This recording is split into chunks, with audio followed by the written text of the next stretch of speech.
our quorum, and we'll launch into our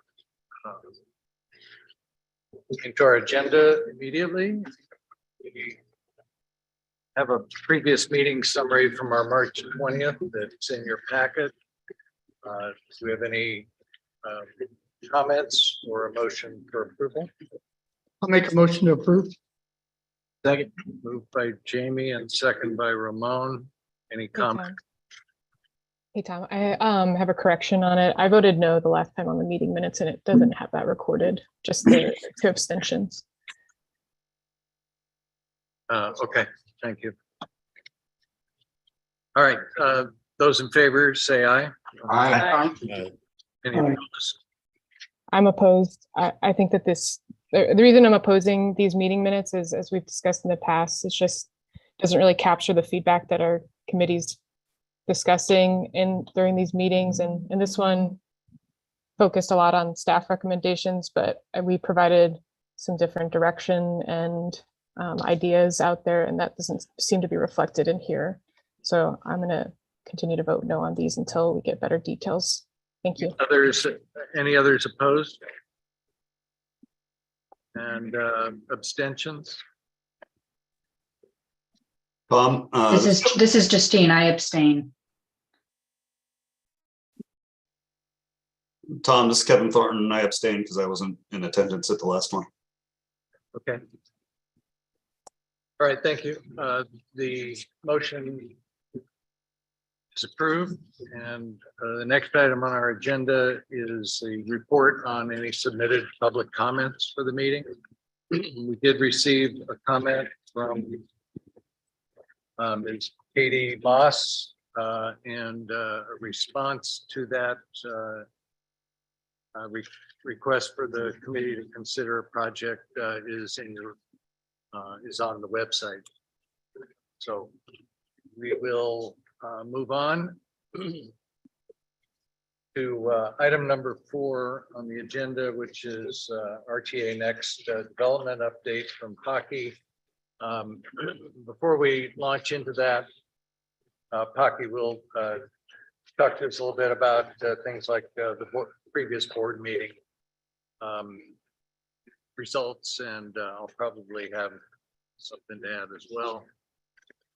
But I'm happy to see that General Ted Maxwell from Bird has joined us today, and thought I would take this opportunity to introduce him and see if he has anything he'd like to say to the committee. Thank you, Ted. Well, thank you, Tom. I appreciate the opportunity to speak, and I also appreciate the opportunity to be here. I'm really here more in an observation role on this one. But what I do want to do first is continue to thank you all for being part of this. Nobody said it was going to be easy. Getting, a diverse community like Pima County. Remember, this is a regional transportation authority, so you've got to consider not only all the municipalities, all the folks that live in the unincorporated areas as well, but it's really about the region. It's about creating a plan that's going to improve our region. Let us address the issues that we've got of concern, which obviously from an organization like the one I work for, my day job, it's about the opportunities of the economic opportunity predominantly, which is going to lead to us to solve the problems of poverty, homelessness, crime. You do that through opportunities, giving everybody the opportunity to be able to have hopefully a well-paying job, one that's affordable wage, and it can move forward with. And without the infrastructure needed to facilitate those opportunities, it's just not going to happen. And we can talk and everybody can say that, but we can talk about growth and things like that. The reality is we are growing slower than it was forecast. Thus the problems we've got with the funding from RTA 1. People still come to Arizona. I think most of us around this table love this region. There's a reason we love it. It's a reason we want to stay here. A reason we get involved in groups like this, no matter how difficult they can seem at times. But I want to thank you for being part of it. And I encourage you to continue to converse, work within the confines of the CAC to the max extent possible to make things happen, make things improve, and keep that regional vision on it. There's a lot of things I think we'd all like to do in all the municipalities, and all the municipalities are different. Look no further than the RTA board meetings. They all have different priorities for what they want for their future. But we've got to remember that ultimately this region, as we grow, as we expand, will continue to become more and more one entity. And we've got to think that way throughout it. A couple of things that I've noticed in the conversations that you've had is there's a lot of concern on the buckets. And I think it was very clear from the RTA board. Now I've heard it mentioned at this meeting that those were the starting points. Those are the starting numbers. If you want to address them, you want to split them, if you want to make those, try to change some of the numbers, talk about it and then bring it back to the board. What I can tell you is probably the idea of changing them, flipping them on their heads, probably won't be well received by the board. But moving some of the funding around, moving some of the areas that the percentages, the exact percentages. I will tell you, I believe there's strong agreement on the board that those 4 projects that we're sliding into the next phase were meant to be right off the top. So if you want to take your 2.33, remove that money and to get them done. Yes, there's a lot of money that was moved out of the buckets in the past. But remember, those bucket monies are used for projects that come forward. And the board, even the board before I got here, made some decisions on moving some of that money around to address the named projects. But those 4 projects were things that all the communities and the municipalities still want done. Not a single one of them said, cancel those 4 projects, take one of them off. We don't need it anymore. We want it done and we need to move it forward. I think sometimes we forget that RTA next is going to cut short RTA 1 by about somewhere between a year to 2 years. So that's almost 10% of it if it goes for a full 2 years, depending when we get to the ballot. But if you've got concerns, bring them to the board. I've been pretty vocal on the board that we need to make sure we provide you more information. And if you've got concerns about the buckets, bring them to us. Let us discuss it, because it truly was passed as a starting point. But I think everybody's got to be realistic as well, that the buckets that are used for projects and improvements as they come up are going to be probably plus or minus a couple percentage in the long run. My opinion. It's not the board's opinion. That's my opinion. So I just want to be real clear on that. The other thing I ask you to consider is take a look at what's happening north right now. Prop 400 up in Maricopa. They've already had it come back twice for renewal. It's been renewed both times. They're having a tough time this time even getting it on the ballot. And the biggest fear up there is it's not just the infrastructure that some want maintained or built. It is the transit. It is the light rail, because those programs in Maricopa are reliant incredibly on their regional transportation funding. You can talk about if that's a good idea or a bad idea, but those systems will be crippled if they don't get Prop 400 back. So does that mean too much was put there from the past ones? We can argue about that all day if that's the way it's to go. What you're here to do, remember, is to provide that citizens input. It's not to advocate for any municipality. We want you thinking regionally, but you have been put in this position time to reflect the makeup of Pima County. And I think that's one of the things the board did a year ago, January, was change and start looking at where folks live and make sure every area is represented. So I think we've done a good job of that. Now we need you to continue to strive and work forward. Remember, the last time I was here, I said very clearly, I will know you have a good plan when nobody's happy with it. Where you all feel that you didn't get what you want, you had to give a little, because ultimately to build a region-wide plan, you have to compromise, you have to come along, and it's not just getting 50+1 votes here. It's not getting 5 votes at the board to send it forward. Ultimately, the voters do get to decide, and they're going to get input. There's going to be probably over 100 meetings that will be involved with the citizens to start advocating and making changes that they want, and see if, and there were changes last time we did this. So I just ask you to keep moving forward. If there's things that are stopping you from moving forward, get those to the chairs. I'll be honest, I give the chairs a ton of credit. This is not easy to do. Tom, Carolyn, and Mary are doing a great job at keeping this process moving, but it's got to keep moving.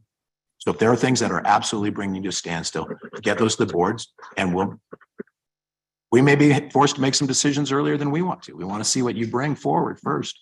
But if you want some answers so that you can move forward, that's fine. And please be here for the right reasons. This is a regional approach.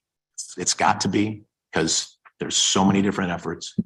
So even though we all are really proud of the areas I live in, or we live in, wish you were all really proud of Oro Valley, but we're all proud of the areas we live in. We know what our communities need.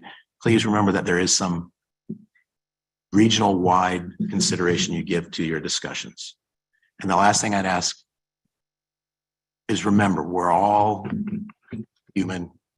We all need to work together. We all need to treat each other with respect and do things properly. So as difficult as sometimes the conversations get, everybody's going to be heard. Everybody's got the opportunity. We had a couple CAC speakers speak at Call to the Audience last time, and that was very well received by the board. It'd be great if you as a group could come make recommendations to the board to consider things that you need changed. But there's nothing that prevents you from coming and telling us what's going, you think's going good or bad. But please treat each other with respect at all times. That's probably the most important thing I wanted to foot stomp here. And now I'm just looking forward to sitting back and kind of watching and see how it's done by the other people at the table. Thank you very much, Ted. Appreciate it. I just want to piggyback a little bit on what Ted was just talking about. I have to say that thanks to your feedback at our last meeting, as well as confirmation from the board at its recent meeting, and as stated by Ted here today, we'll be stepping back today for at least a few minutes to talk about the big picture. We will talk about the buckets, as Ted was mentioning. We'll talk about how the names of those buckets work for us. We'll talk about the amounts and percentages that are currently in them. We'll talk about then a little later, talk about sub elements as well. And then today, I hope we can get into talking about the assignment that the board originally gave us with the amounts that were given. My suggestion for dealing with that, because we've run into a bit of an obstacle, I think, from the committee not being really together about moving forward on this question of the sub elements and how much should be in each bucket because of this big picture concern and probably some other concerns as well. But I think if we look at this as the percentages of each of those categories that should go into each sub element, we'll be able to deal with whatever amount of money ends up in each of those buckets. And I think that's probably the most important thing for us to really consider, is that think a little less about the number of dollars that's involved as opposed to maybe the percentages. So when we get into that discussion, try to keep thinking about that, and we'll keep trying to feed those numbers to you all as well. So, and remember starting point. I think that's the key word for today, the starting point. And we'll be getting into that in item number 5. But for right now, let's move on into, I have a quick question. There's one person who is in the meeting on phone. I'm thinking it might be Karen. Is that right, Karen? No, it's Edmund Marquez. We're driving back to California.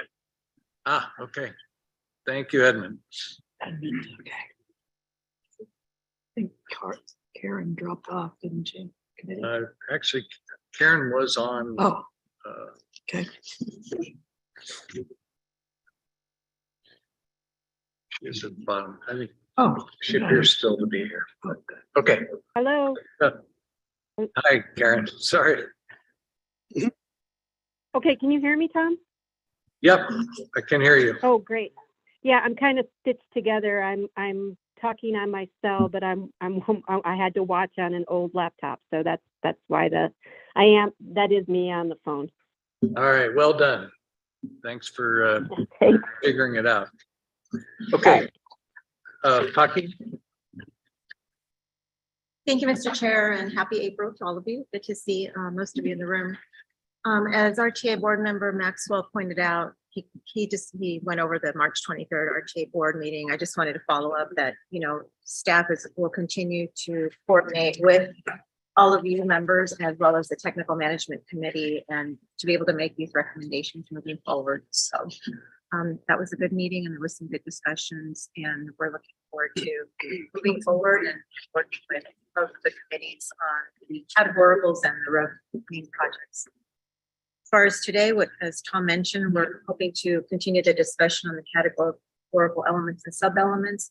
You all received the presentation ahead of time, this time to save some time. So hopefully you had a chance to review. And we won't go over every single slide. We'll just do some recap for you and then dive into discussing that when we get to that point. And then the only thing I wanted to mention is that TMC, as of right now, I believe it's scheduled to meet on April 12th. So, and they'll continue reviewing the named projects. And also ADOT funding will be discussed at that meeting and other non-RTA funding. So those are just the RTA next items that I just wanted to share with you. Yeah, and just to clarify that next week would be the meeting of the TMC. And if anything comes from today's meeting where we need feedback from the TMC, let's make sure we capture that and we'll pass it on to the chair and the committee.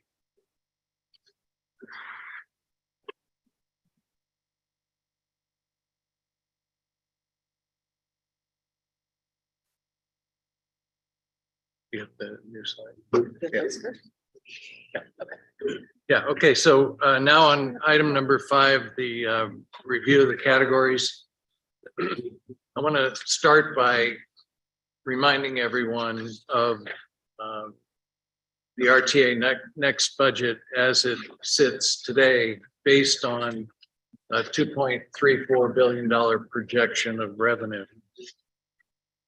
As Ted mentioned, we will be deducting the $230 million, which is the estimate for the 4 deferred projects that would be done right at the start of RTA Next.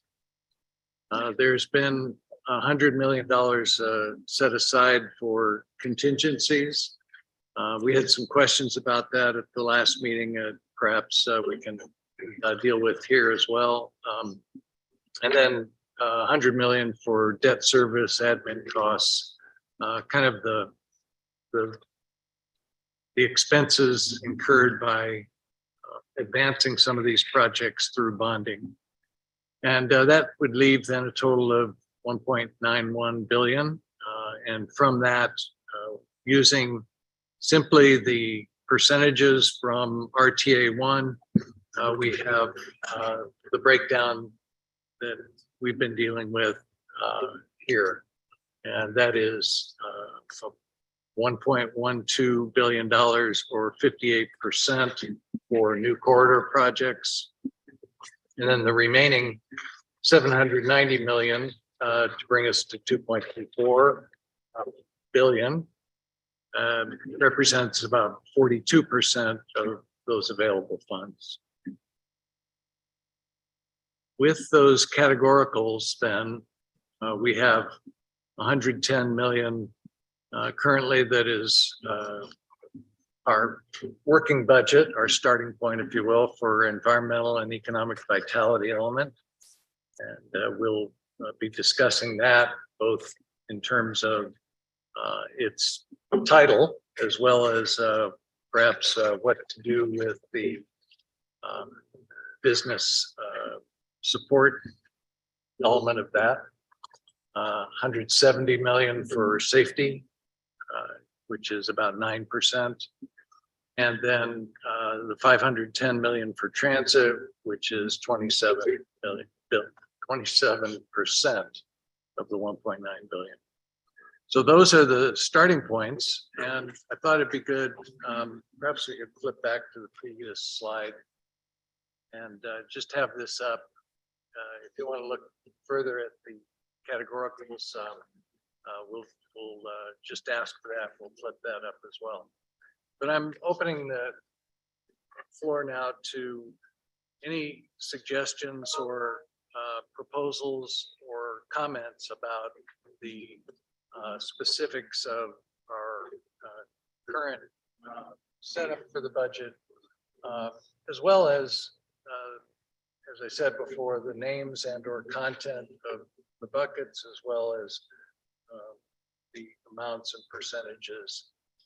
We'll consider both the possibility of additional funding, and if you have a proposal, please put it forward for us all to talk about. And also, when you do, try to give us some background as to and or reasons why you think it's a good idea.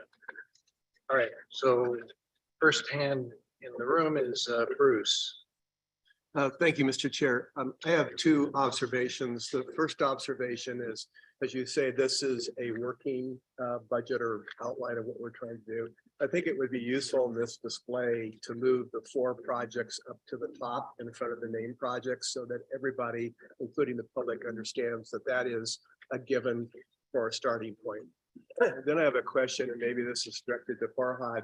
There's $100 million for contingency. I would have assumed that in the name projects, they would have included a contingency budget. So I'm trying to understand what this 100 million in additional contingency is all about. Sure, happy to, Mr. Chair, Bruce. So in the RTA statute, there's a provision that allows up to 10% adjustments to be made in the future by future boards. So as part of the conversations we had both with this committee as well as with the board, there's always been the discussion about flexibility. How can you build flexibility into the next plan? And this conversation about $100 million was to be aligned with the statute and accommodate some flexibility for future boards to be able to make adjustments. And that's kind of where the 100 came from. So to that point, I think that's a very prudent measure. I just think maybe renaming it or naming it contingency flexibility so people have an understanding of what we're talking about. Because the normal notion of contingency are cost overruns or unforeseen issues that come up. And I just see it differently. It misspoke to me. So my recommendation to the committee would be to wordsmith that a little bit so everybody understands that that's what we were talking about when we talked about flexibility. Okay, thank you, Bruce. Let's see, Moss. Thanks, Tom. So I was racking my brain the last couple of weeks about what to propose here.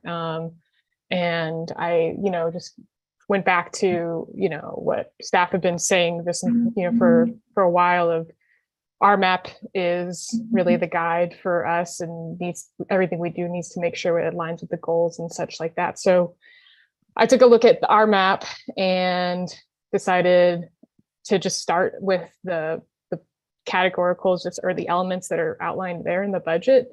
And I guess, so I have like a blow up budget, Tom, as far as very different from this, but trying to keep the same elements, but aligning everything with RMAP so that we're ensure that we're in compliance with the goals in there. And, given that plan is data driven, staff have been presenting information about infrastructure gaps and funding needs from that. And it just made a lot of sense to me to root our proposal to, for voters in a plan that's was recently developed, has been vetted by the public, has regional focus and collaboration, all jurisdictions, participate in the development of that.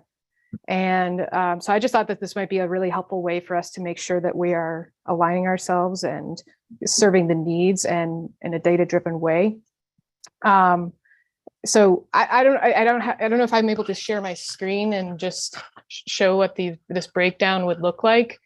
But it has a lot of the same things as, you know, as roadway has system maintenance, which is something that we've been hearing from regional partners, including Pima County and the city of Tucson, is wanting to have as an element in RTA Next.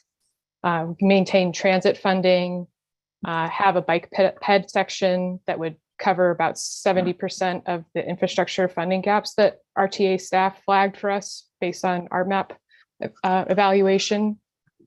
Safety is in there. I know we've been talking a lot about technology and, you know, demand management as are both things that we flagged in our guiding principles. So I added that as a line item. Maintain that discretionary fund that we were just talking about. And Bruce, I appreciate your comments as far as renaming it for transparency. I think your suggestion was good. And then economic and environmental investment. So those are kind of the core elements I have in there. And then basically I started with the percent totals that our map says for like roadways and everything. And then that left over about like 20%, which in our map is left for local funding priorities. And so I kind of just divvied that up between some of the newer categories. And then I reduced system maintenance from 18% to 12% to give us some more love to some of the elements that I think we've discussed as being important to bring us to that 2340 number that we're all seeking. So that's kind of been my method, and happy to share that in some way. I think it addresses a lot of our topics and stuff. And so I'm happy to share that however is helpful for the folks to look at. Yeah, send that in to us so that we can get it out to the committee before our next meeting. We'll be talking about these issues of the categories for some time. I want to make sure that we can get as complete of options and proposals as possible so that we can fairly and completely look at them. One of the concerns I might have with what you put forward is the maintenance category. As we've said many times, that's something for the board to decide upon, you know, a policy which they need. But we also were encouraged at the last board meeting to make recommendations to them about things within RTA Next that we believe either should be added, subtracted, enhanced, or reduced. And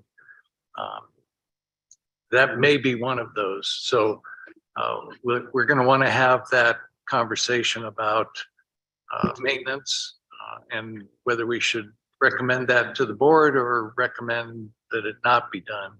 I'll tell you that, again, that is something the board will have to decide upon.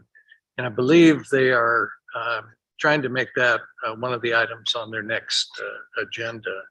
Ted, do you want to add anything to that? Or Farhad? Go ahead. Thank you, Tom.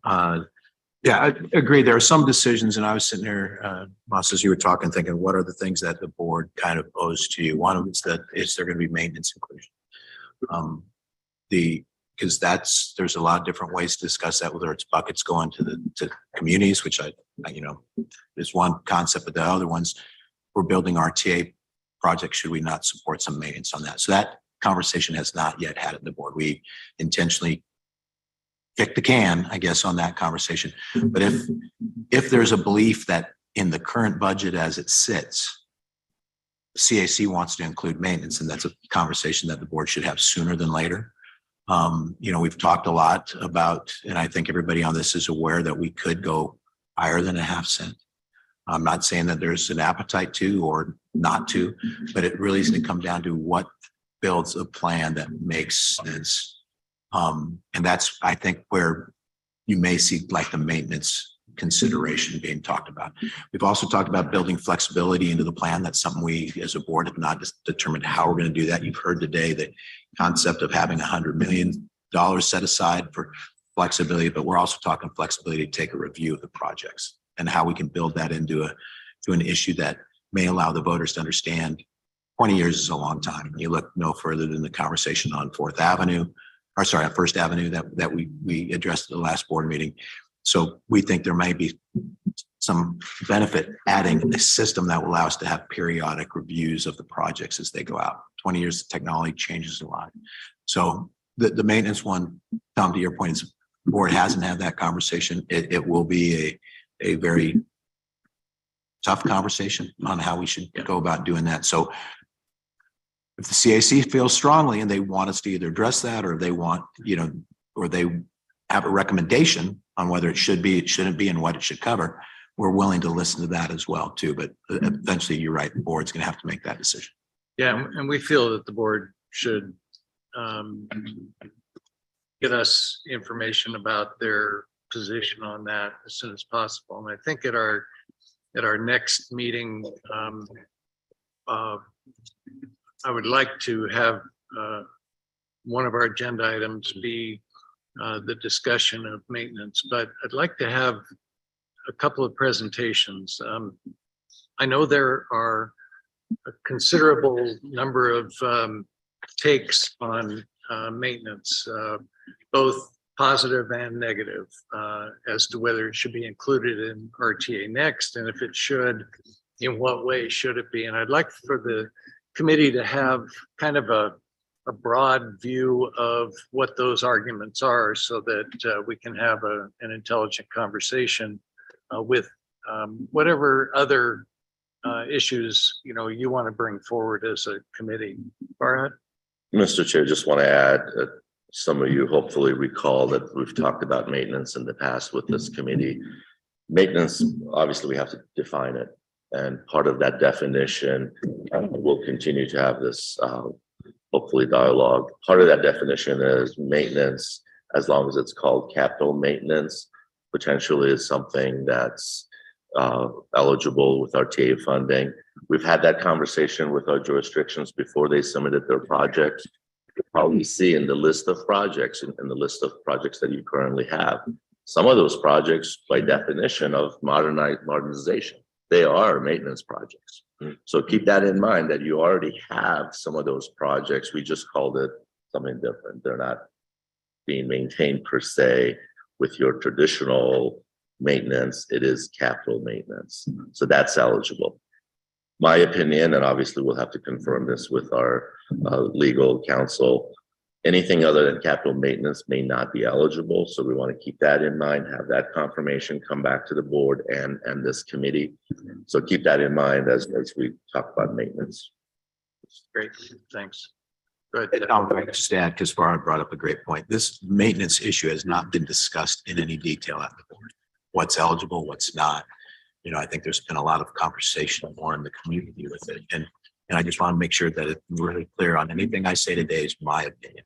It's not the board's, and it's definitely not PAG RTA's either, because some of the conversations around this table, you have to have open conversations. Sometimes we don't have all the information. So what we want to do, and I think it's responsibility of PAG RTA and the board, is make sure you have the information you need to do what you're being asked to do. So the maintenance one's going to be an issue.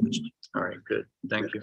And Moss, thank you very much for your thoughts on this. I wanted to ask you, though, something about this plan. We heard a couple of meetings ago, I think, from Tucson DOT director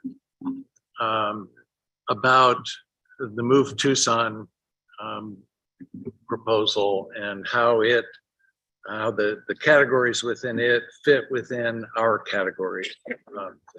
For the most part, with a couple of exceptions like maintenance, I'm sure, and one or two others, and neighborhood type things, since we're really trying to focus on regional projects here, that kind of fell off or were set aside from straight up analysis or comparison, that is, between RTA Next and Move Tucson. I wonder if that isn't also a good exercise to do with the RMAP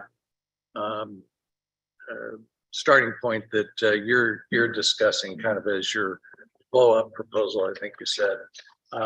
It would, I think, be helpful to the committee if we could see those kind of side by side with our starting point budget, so that we can say, these really do fit in either a sub-element or a category that we already have. Perhaps then we can look at that comparison of percentages like I was talking about at the beginning. That way, perhaps we have a better way of analyzing that proposal. What do you think, Moss?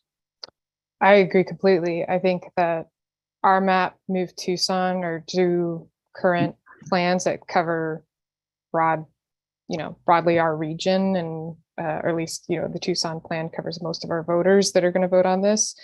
So I think it makes a lot of sense to have our blow up budget informed by both of those. And yeah, would be happy to continue that conversation. When I was looking at the Move Tucson plan, there's a lot of similarities I agree with what you were saying as far as the types of components, and they kind of map nicely to our map. So I think there's a lot of synergy here for a cool proposal that we could put together that's based on these current plans.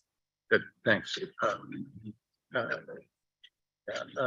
Jeanette or Farhad, did you guys want to add anything to that comment I just? Yeah, if I may, again, if you recall, RMAP is obviously a regional document. All regional entities have been involved in development of the RMAP. It's been adopted by regional council. So we've been using RMAP as our starting point. We did the same thing back in 2005, 2006. So that's kind of the foundation. As we talked about before, $32 billion worth of needs. RTA can only meet $2 billion of that 32. So I want to make sure that you all kind of look at it from that perspective, that we cannot meet all those needs. And then as we talk about breaking down these buckets, I don't think it's not as important to match those percentages. It's more important to identify what are your priorities. I think that the more we try to match percentages with the RMAP or a previous RTA, the more we're getting away from really solving the problem, which is what are priorities today. So I wouldn't recommend that exercise of comparing percentages, because I truly believe we're not playing the numbers game, we're playing reality. What's important to you today? If I may, the RMAP was passed in 2016, I think, and what we've been basing on was what was passed in 2006. So I think that RMAP is actually really great and proportionally a really great starting place, because it has the most current and is based on no build scenarios, and all of that is informing how that was built out. So to me, it doesn't make sense to be using the 2006 ballot and having that supersede the 2016 plan. So just for clarification on that. Mr. Chair, just a correction. RMAP was adopted in 2020, so that is our most recent regional document. All right, thank you. Let's see, we have a couple in the room, and Arlen has his hand up. Go ahead, Arlen. Thanks. I appreciate the conversation that's just transpired, and viewing what Mas has done would help.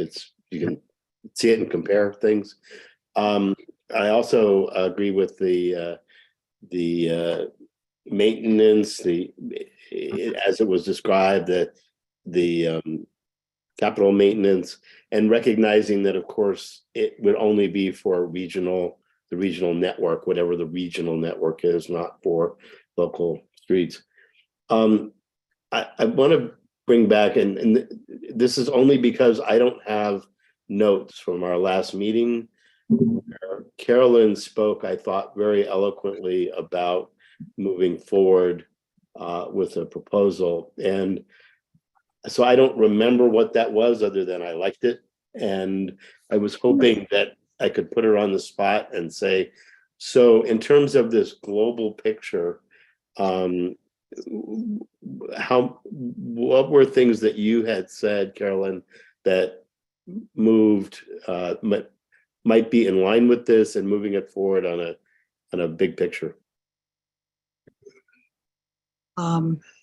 Arlen, Mr. Chair, my response. Yes. That was 2 weeks ago, Arlen. That's why I can't remember. And I've gone further since then, and I want to explain that first. And I appreciate it, Moss, about looking at our map and move Tucson, because I heard you say that last time, and I've been doing the same kind of thing. But I also looked at the memo on this that came with the county's submittal in 2020, because the county administrator at the time had sent out a cover memo that talked about, he didn't talk about percentages, he talked about actual amounts of money for maintenance and modernization, livable streets, I think he called it. And, you know, I think those all would fit into our categories as well, except again for maintenance, which there was some monies in Move Tucson for pavement maintenance too. And I'm not sure if there was, Jeanette, for, I don't have any here for, system maintenance, I think it was called in our map. But in any event, the thing that, and I talked about this last time, the thing that has been kind of a blocking point for me is that the overall budget, you talked about taking money off the top for the roads, and then now we've got also the contingencies and debt service.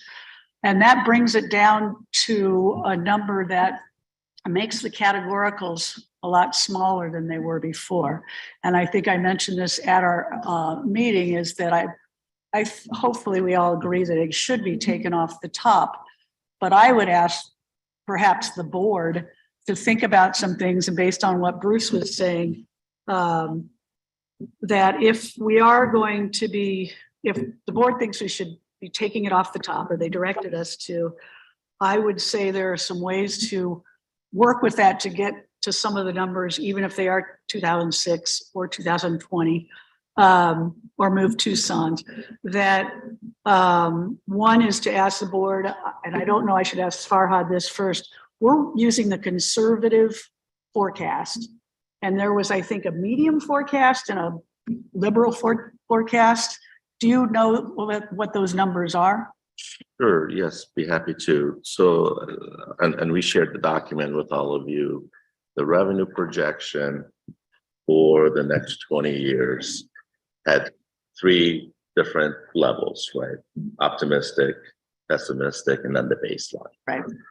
So based on our experience with the current RTA plan, last time we used the baseline.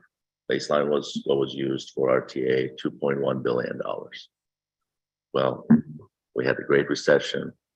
Then we had the very slow recovery. It took almost 10 years to recover from 2008 recession. It was roughly 2017, 2018 when we started hitting those numbers back in 2017. And then now we're back in a much better position. So if you look at what happened in the last 17 years, talking to our folks that are the experts in this area, they said, do not use the baseline. Use the pessimistic, and that's the 2.34. And we checked with another economist who's well-known statewide, and he said, yep, do not use the baseline. There's a lot of unknowns in our economy, even in the near term. For the next 5 years, there's a lot of unknowns. And they said, you're better off using the pessimistic because of that, never mind the long term, right? So 2.34 is what I recommended to the board, and the board agreed to use 2.34. I think off the top of my head, the next level up was roughly about 2.5. The next one was roughly about 2.8. But we were strongly recommended not to use those numbers. Thank you. No, that's what I needed to know. So I would, and I'll get to your point in a minute, Arlen, that we ask the board to reconsider and possibly use the moderate.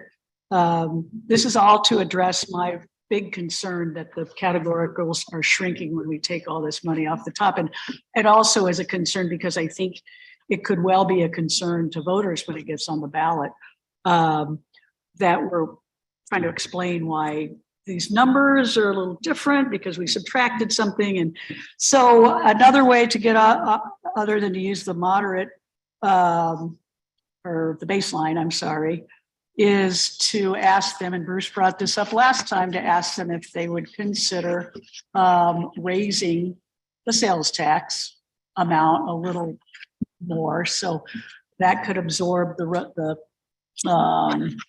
deferred projects, and it would even out the percentages all the way around, I believe. And then again, I think they do, hopefully they can deal with maintenance sooner rather than later, because that's a big wild card that isn't even any of these numbers that I'm considering, even smaller than the 2006 percentages in my analysis.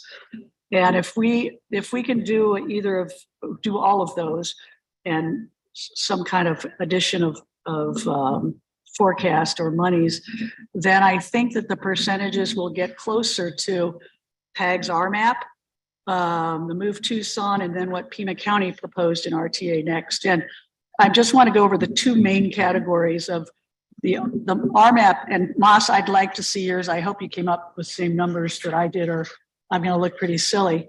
But I did look at it from the documents, and I've got 37.5 for multimodal roadway and 31.3 for transit. So that's a bit closer percentage. Move Tucson is actually kind of similar. They have 41% for multimodal roadway and 34% for transit. And then Pima County has 40% for multimodal roadway, and I'm not even going to talk about transit because they don't have much in the transit. I think 4.3%. But anyway, I don't know. And well, and Arlen, what I was talking about before was just that about if we're going to be doing the 4 deferred projects first and off the top, then I proposed that we should go back to our roadway map, our draft approval of the roadway element, and start taking them off the bottom so that we get back to that amount that we're looking at, which was 1.3 billion.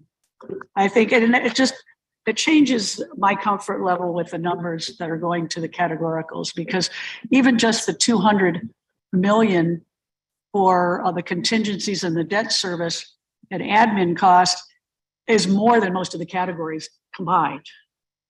But just as a reminder, I didn't make a motion, but I wanted to bring it up. just as a reminder, we will be diving into the named projects as soon as we get 2 things, some feedback from TMC and updates on the cost estimation work that's going on now by staff and its consultants.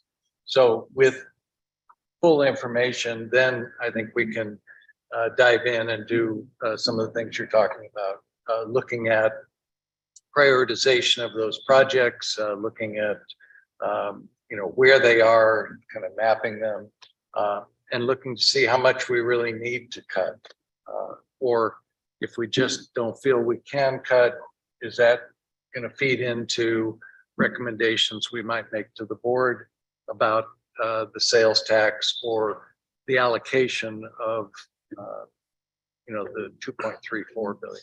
So those are all, I think, possibilities. Bart? Just want to add to the conversation, as General Maxwell mentioned, we had over 200 and some meetings last time.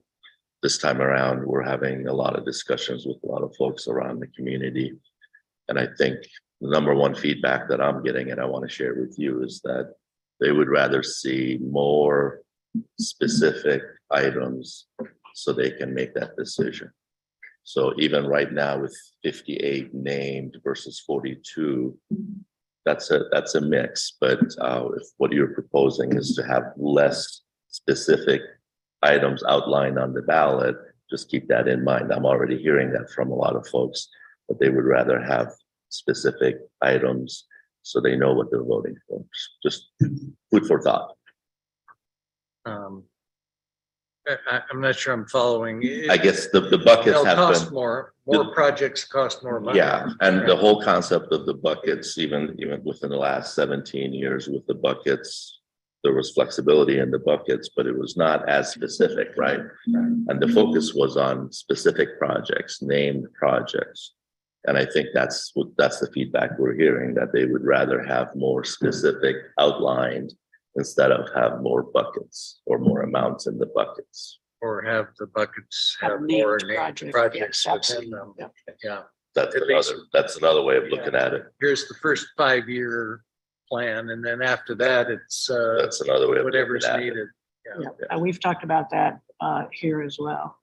Right. And if I could, Mr. Chair, the last part, the point, Arlen, I haven't really done any numbers on this yet, but I also brought up the fact that if we have 4 deferred projects that are going to the head of the line for the next RTA, then there was also like 35% or something of all the categoricals that were taken out because of the budget shortfall. And so it would seem only fair that the makeup in the categoricals also goes, that amount gets added in the front of the line. And that might be just a whole different way than those ways I was talking about with the moderate. I call it moderate, but I know it's called baseline forecast or raising the tax. It still doesn't solve our maintenance question, which is where are we going to find that money in the current amount? But I don't want to be talking to the board member the whole time. But I mean, I would be bringing this up anyway. But and thank you for coming, by the way. Dale. Okay, I'm gonna, Hang on just a second, Dale, hang on just a second. Arlen, are you satisfied that Carolyn eventually got to your question? I am in awe that she could remember all of that from 2 weeks ago. I'm trying to remember last night. So yeah, no, that's fine. I just wanted to note how these different things kind of related to each other, didn't relate to each other, because it seemed to me that that was the beginnings of a bigger picture look at it. And as Carolyn described, as well as this bigger picture, and then the one that Moss was describing that we haven't seen in ink. But that I just thought it was important to the discussion. Thank you. Good. Yep, thank you. Go ahead, Dale. Sorry to interrupt. no problem, no problem. I'm gonna try to make like 3 or 4 comments on 3 or 4 different areas. So let me try to segregate these in. And let's start out with maintenance. First of all, as the chairman of the City of Tucson committee that does with paving maintenance issues, I very much think that it should be a part of the funding of capital. I would call capital. See if you agree with this. The substantial repaving, not just seal coats, but milling and repavings and or reconstruction of basic roadways would be a capital. And with that in mind, I very much think that that should be where it comes to regional projects. There should be an element in the system out there to do that. I don't, as someone who just our committee is responsible. It's no longer even a council decision. It is now a independent oversight and accountability commission's responsibility to approve the Proposition 411 paving projects. And we just approved $73 million of those projects for the coming year. And so that's a big number. I don't really see when we start talking about the regional numbers, how that it gets done by the board without some kind of funding of that through the sales tax. And I think that is what first thing I want to say about this is I think it takes that, and I think that's what they're going to have to look at if they're going to fund it. And from where I sit, having done this for 10 years and theoretically, for another 10 years, if my body lasts that long, as a practical matter, I think that I would really think, for the whole community, I think that is something it needs to be at least phased in. Okay. Go from there. Maintain that thought. No. Okay, Yeah, go ahead. I'll let you get to the rest. And we can I go just there. want to Sure, sure. remind everyone what I said before, that we'll collect information about the arguments for and against maintenance and some of the legal aspects of it as well. And we'll talk about those at a specific, agendized time. Right. Hopefully next time, but certainly no later than the one after that. After that. Go ahead. Okay. Thanks. Next comment about transit. We have a 25% number in the RMAP for transit. Is that considered, and I want to make, this is my understanding of this. This is all the expenditure for transit. 25% is what the RMAP is suggesting for the entire region, no matter where the money comes from. That is correct. And Mr. Chair, I'll have Jeanette respond after me, but again, just as a overview, our map is fiscally constrained and we account for all the revenues regardless of the source of the revenue. And then we account for the expenses, and those expenses not assigned to any one revenue. So within the RMAP, which is almost $15.2 billion expenses, 25% of it will go towards transit. Right. Anything else? Did I miss anything? Thank you. I passed. You Thank passed, yeah. Thank you. Right. So that that's is what I had 25% of all revenues throughout the region. And that's typically federal, local, RTA dollars that are in the RMAP for transit. Right. But could I just ask Jeanette a question? The number I had was the proposal, the RMAP was more like 31%. Is that a different number than what they're talking about with 25%? I can pull it up for you. Okay. Anyway, go ahead. Sorry. Okay. I just took your 25%. I assume you were looking it up. So whatever the number is. Okay, I'm not looking it up. I'm looking at the RMAP breakdown here on my screen. So we had the pie chart last time. I don't know if we still have that pie chart. We can pull it up. I got it.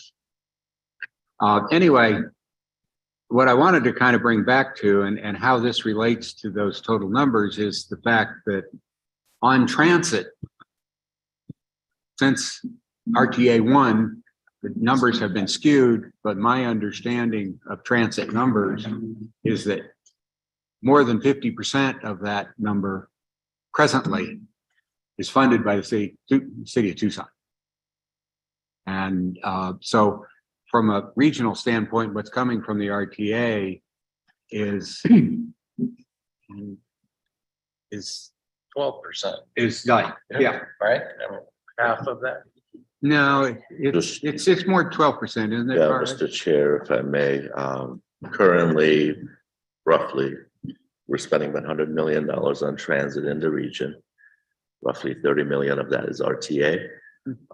Another 20 million is federal funds, and then the balance of it is general fund, local funds. Right. Yeah. Okay. And so anyway, the bottom line is I think that maybe skews that percentage a little bit. And I think we need to keep that in mind.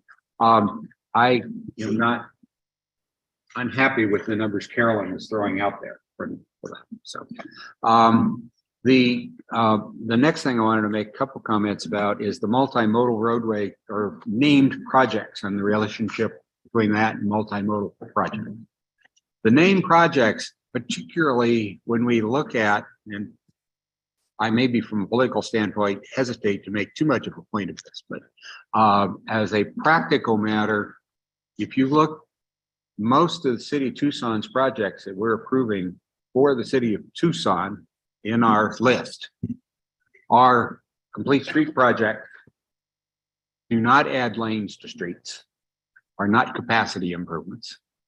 And they really cross that border a little bit between maintenance, but also adding functions that are truly needed to be added to those streets. And from having sat on both the Campbell Avenue widening CAC and the Broadway CAC, we know how expensive just adding sidewalks and bike lanes And B, when we talk about those kind of improvements, and we're talking about, you know, those complete street projects, and we're talking about an East Speedway project that goes from Alvernon to Wilmot, is which one of the projects in there. You drive down that street and you look at that right away, and it's going to be a difficult job and an expensive job.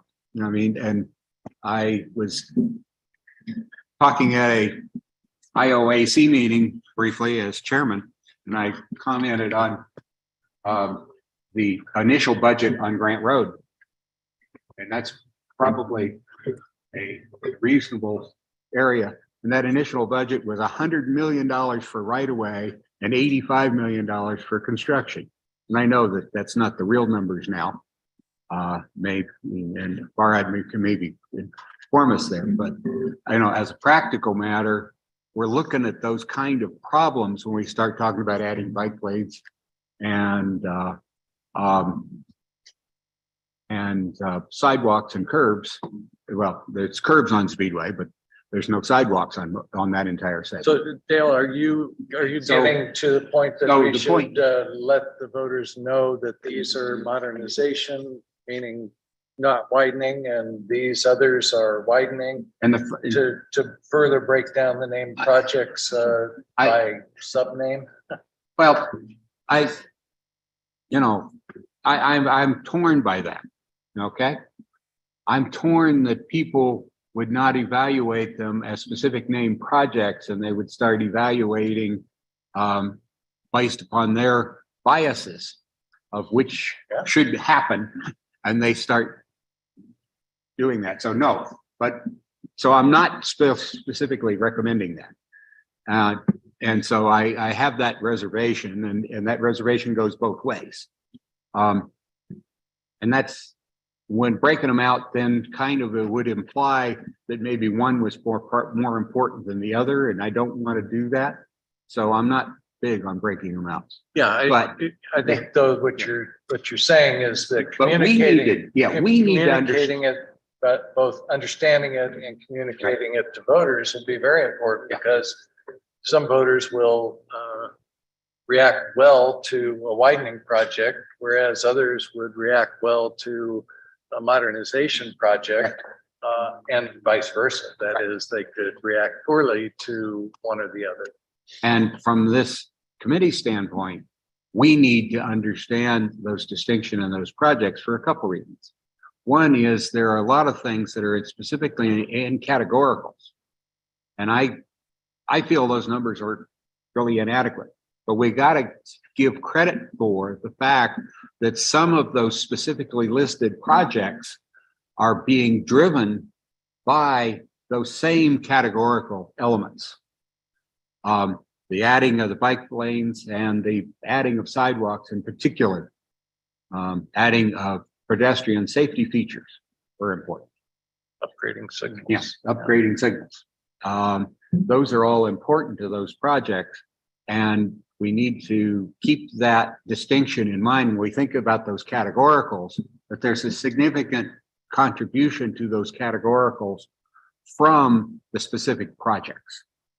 And to the extent when you're talking about Speedway, you're talking about taking it down to earth and rebuilding the roadway from that level, there is clearly a maintenance portion of that project.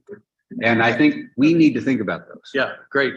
Let's deal with that for just a second. Farhad, or maybe Rick, or anyone else. Do we have a way of kind of categorizing these individual projects for the committee to look at? In other words, can we say that the dominant type of project that this is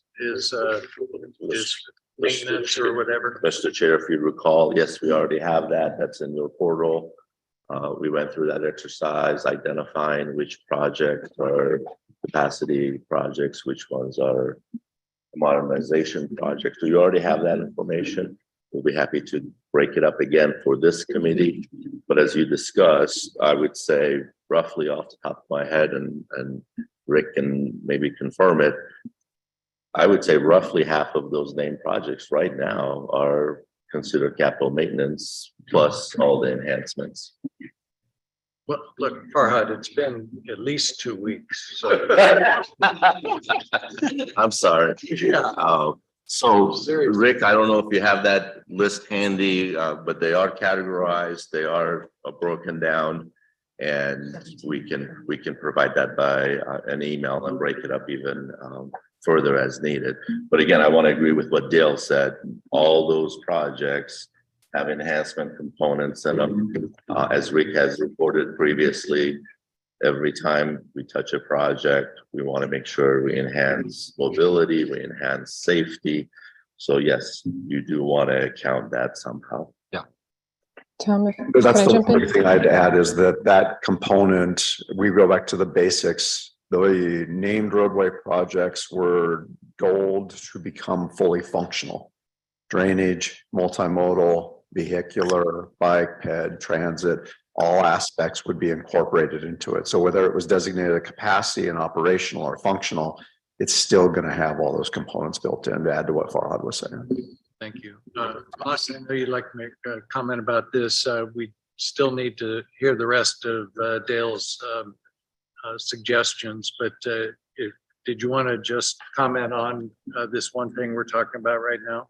Yes, thank you. So I just kind of wanted to make sure that we have the distinction that, you know, I'm imagining the category of bike ped improvements as saying, here is this section of this regional corridor that is not getting improvement by roadway, and they're going to have, there's some issues here, we're going to fix it through this categorical funding. Maybe that's a named project, just as like Carolyn pointed out. I think that would be great to have named projects in other areas.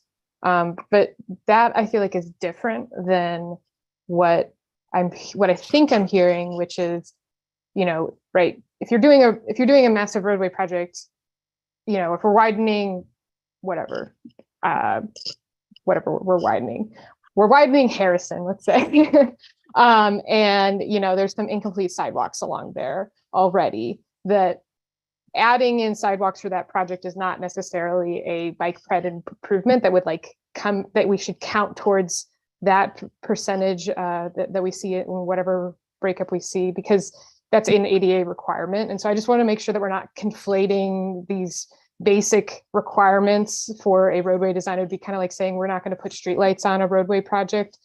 We have to pay for a different thing from that. So I just want to make sure that we're not like, we're keeping things disaggregated, if you know what I mean. Like that, if you're doing a targeted improvement in an area because it's failing, it has a need, or it's making some kind of connection, that would be more of what the bike pedestrian, some of these categorical funds would do to address. And we wouldn't be like sifting off of categorical allocations because we know that to meet ADA requirements, for example, a roadway project is going to have sidewalk improvements in there. To me, that's just the roadway. That's just what it is. Great point. And that's something we should keep in mind as we get into those conversations. Could I respond to, or Yeah, about go that? ahead. And let me ask you, Dale, I think this is what you're saying, and if not, I would suggest it that I think that Dale is talking about maybe having it lined out in two different categories of the named road projects. One could be, I don't think everybody understands what modernization, I don't think all of us do, but no, I don't mean us, I mean the voters when it's on the ballot, you know, but we can talk about safety improvements on current, I don't know how to say it, but that one is one list, and the other one of capacity and road widening. So it's not like people are going to be able to, you know, like vote on every single one. They're going to be voting on the whole thing, but we can somehow on the ballot separate those two as best we can, even though the widening still has some of the real safety features. And I'll add that the modernization projects do add capacity. So when you're building out pedestrian and bicycle infrastructure, or adding transit and increasing the flow and making that also just a better corridor for those different modes, you are increasing capacity in that sense. It's not vehicle capacity necessarily, but it is transportation capacity, which is what we're talking about here, you know, generally. So I think that there's a wordsmithing that's going to happen there. I'm all for trying to make this as clear for voters to understand what these terms mean. But I don't want that to say that if you're doing a modernization, you're not adding capacity, because that's not true. Okay, but we have to start somewhere in kind of refining the way that we're describing these projects. So, Mr. Chair, I was going to suggest we'll go through that exercise again. So Rick did a good job of breaking them up and put them in different categories. There are some overlaps, but we'll go through the exercise, break it up for you again, put our definition of what we believe those categories are, and then send it out by email. So at least you have the information. I hear you, but I think it might complicate it, but let's have that conversation at a future meeting. Dale, go ahead. Okay, just in response to that conversation we just had, my comments here are predicated on what's necessary for us to make decisions. I am not talking about what goes on the ballot. I think that is a separate conversation that needs to be had, and there needs to be credit. And Moss, I definitely feel that I understand that you're adding bicycle and pedestrian capacity, and maybe adding a few turn lanes places. That all adds capacity, and I understand that. And we can go forward from there. But what I'm talking about here is trying to come up with these comparisons to these numbers. Okay. The other thing that I wanted to kind of come back to is to where the board is going with their discussion about the taxing capacity and what's here. And we have a list of projects. It's approximately $300 million more than what we have money for at the moment. And that is going to be a significant impact on that list in and of itself. And so I think we need to keep that in mind. And I think the board needs to keep that in mind, because, you know, I think there are things that are critical to the interior city in the way of transit and pedestrian and safety and all kinds of things. And there may be a few other projects that didn't make that list that are very critical that we're going to find in the public comment. And I'm finished with this committee with adding things to that list, but I think in public comment, we're going to find some demands for things that are not on that list. And we need to have that in mind, and the board needs to have that in mind going forward. I'm comfortable with Carolyn's numbers that she was coming up with, but and that pretty well summarizes my comments. And the last comment is primarily directed to the board, and I appreciate your communicating that to the board. That I don't know that that my comment represents everybody's attitude here, but in talking to people, I think it represents a lot of people's attitudes here. So we have to go from there. So I've said enough. That's good. Thanks, Dale. Very great way of kicking off some conversations that we get to have today, but that we'll continue to have. I think this would probably be a good time for us to talk about those sub-elements. As I mentioned before, I suggest that we look at these within the context of the 2.34 billion and the amounts that are in front of us now that are kind of drafting off of RTA 1, and look within those, within each element, see what percentage we like for the sub-elements, including whether we don't like a sub-element at all or feel that it should be removed or put somewhere else or elevated or whatever it might be, as well as any that need to be added to that. And I think this is probably the opportune time to move into item number 6 Mr. Chair. on our agenda. Yeah, go ahead, Ted. Thank you, Mr. Chair. Before you move in, I'd like to just make a couple comments about last discussion. That was a good discussion on the categories. I really think that's, the direction you need to go. We know from the board, and I was writing down notes on the specific issues that you think the board needs to address. I did want to raise one thing up with the pessimistic versus the moderate baseline and why the pessimistic went there. Obviously, the revenues coming into RTA 1 presented a huge challenge. And Barb, please correct me if I'm saying this wrong, but there were decisions made by the board and maybe then before I got on that actually made the decisions of moving in order, because the funding was short, to move that money from the categoricals into pay for those named projects. Now, by going with the pessimistic approach,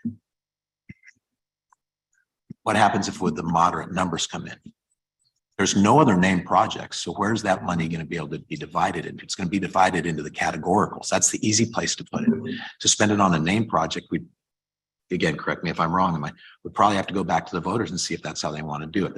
There is a reason for it. That's why we have to come up with some idea of how we can take a look at periodic points in the 20-year RTA plan of, are the projects correct? How's the funding going?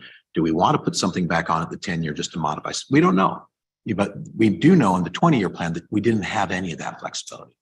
So that's where the category goes. I love the conversation about, yes, some of the road projects do feed in some other categories. I don't, from your standpoint, I think it's huge to think about that on this as you look at those different categoricals. Maybe some of them do. How we take it out and market it with the voters is another issue after we get all their input.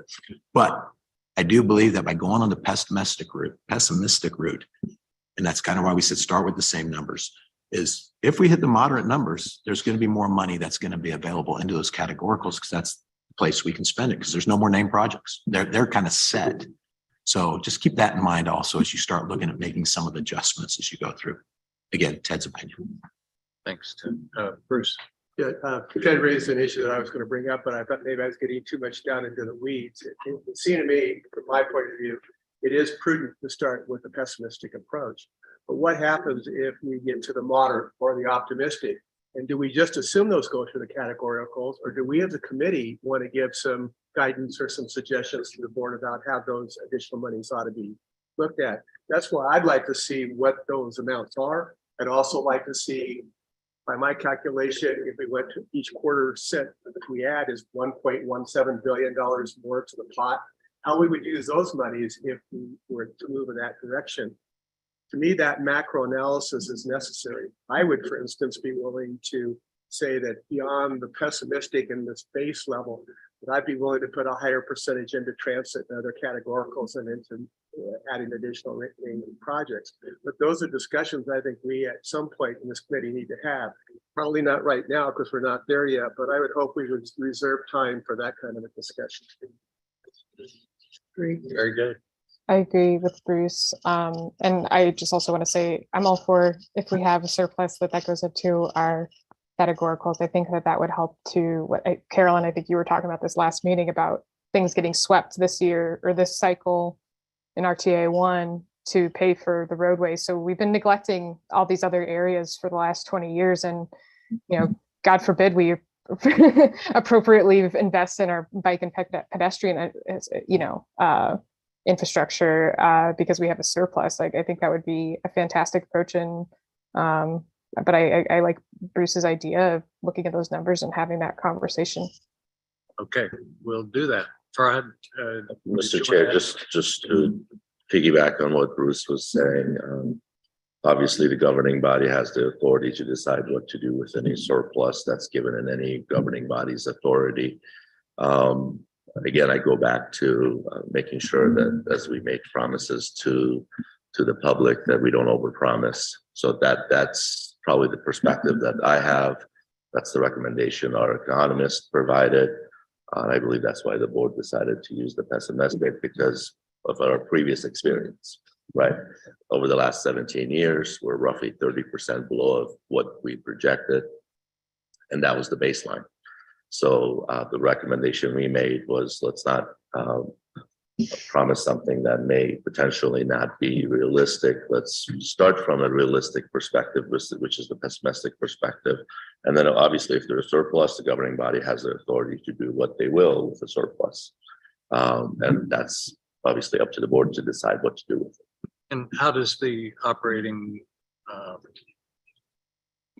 or the administrative code deal with possibility of extra beyond budgeted amounts being available through the? That's in the statute that the governing body has the authority to distribute funds Wherever they want. wherever they want, if there's surplus. But I would tell you that it's not a good practice to assume you're going to have a surplus. No. I just want to know. I just want to know if it happens, is it a known? But yeah, the governing body has the authority to distribute funds to anything that's in the plan, so they can distribute it like General Maxwell was saying. If the named projects are fully satisfied, then you just go down to your categories. Yeah, they could promise it to the voters to begin with and say, if any extra comes in, we'll put it all into named projects, or we'll split it by the same amount that the percentages would come out on the ballot, or whatever the board wanted to do. But if they wanted to let folks know how they would spend extra. Yeah, so Mr. Chair, I would put that in that category of flexibility as well. Yeah. So when we talk about flexibility and future proofing the plan, we would put it under that definition of what flexibility means, that if there is surplus, the board shall do X, Y, and Z. Dale. I like all of Bruce's comments, except the fact that I am not a supporter of the idea that we start naming things ahead of time. Okay. Having sat on a committee that deals with the public every quarter in public meetings with talking about what projects are out there and what projects that can be added, et cetera. There's always pressure to do that. And, and we are right now under Prop 101, not 411, Prop 101. We have a surplus, and we're being very careful with that surplus. We're making sure that all of the promised projects are not only funded to their budget, but are actually constructed in this time of inflationary pressures to make sure those projects are all constructed and finished before we start even talking about what we do with the excess money. And I would thoroughly encourage that be the attitude by the board. Say, okay, we have to deal with it. This is what we can do, but we have to deal with that at the end if we're lucky enough to have that problem. Yeah. The budgeting process, I guess, of rainy day funds, contingencies. Carolyn. Yes, sounds like Farhad, or maybe the general is suggesting we need to hire tax. Since we don't want to. But no, I don't want to talk about this right now, but when you showed the pie chart, I realized the discrepancy in that number because I was wanting to look at regional projects. But I'll get with Jeanette afterwards and go over that and see what. Yep. All right. Hockey, you want to quickly help us get into this? Number 6. Oh, I'm so sorry. Yeah, I had a couple of other comments. Joanne and then Arlen. Thank you for allowing me to attend tardy. First of all, thank you, Mr. Chairman. Secondly, is that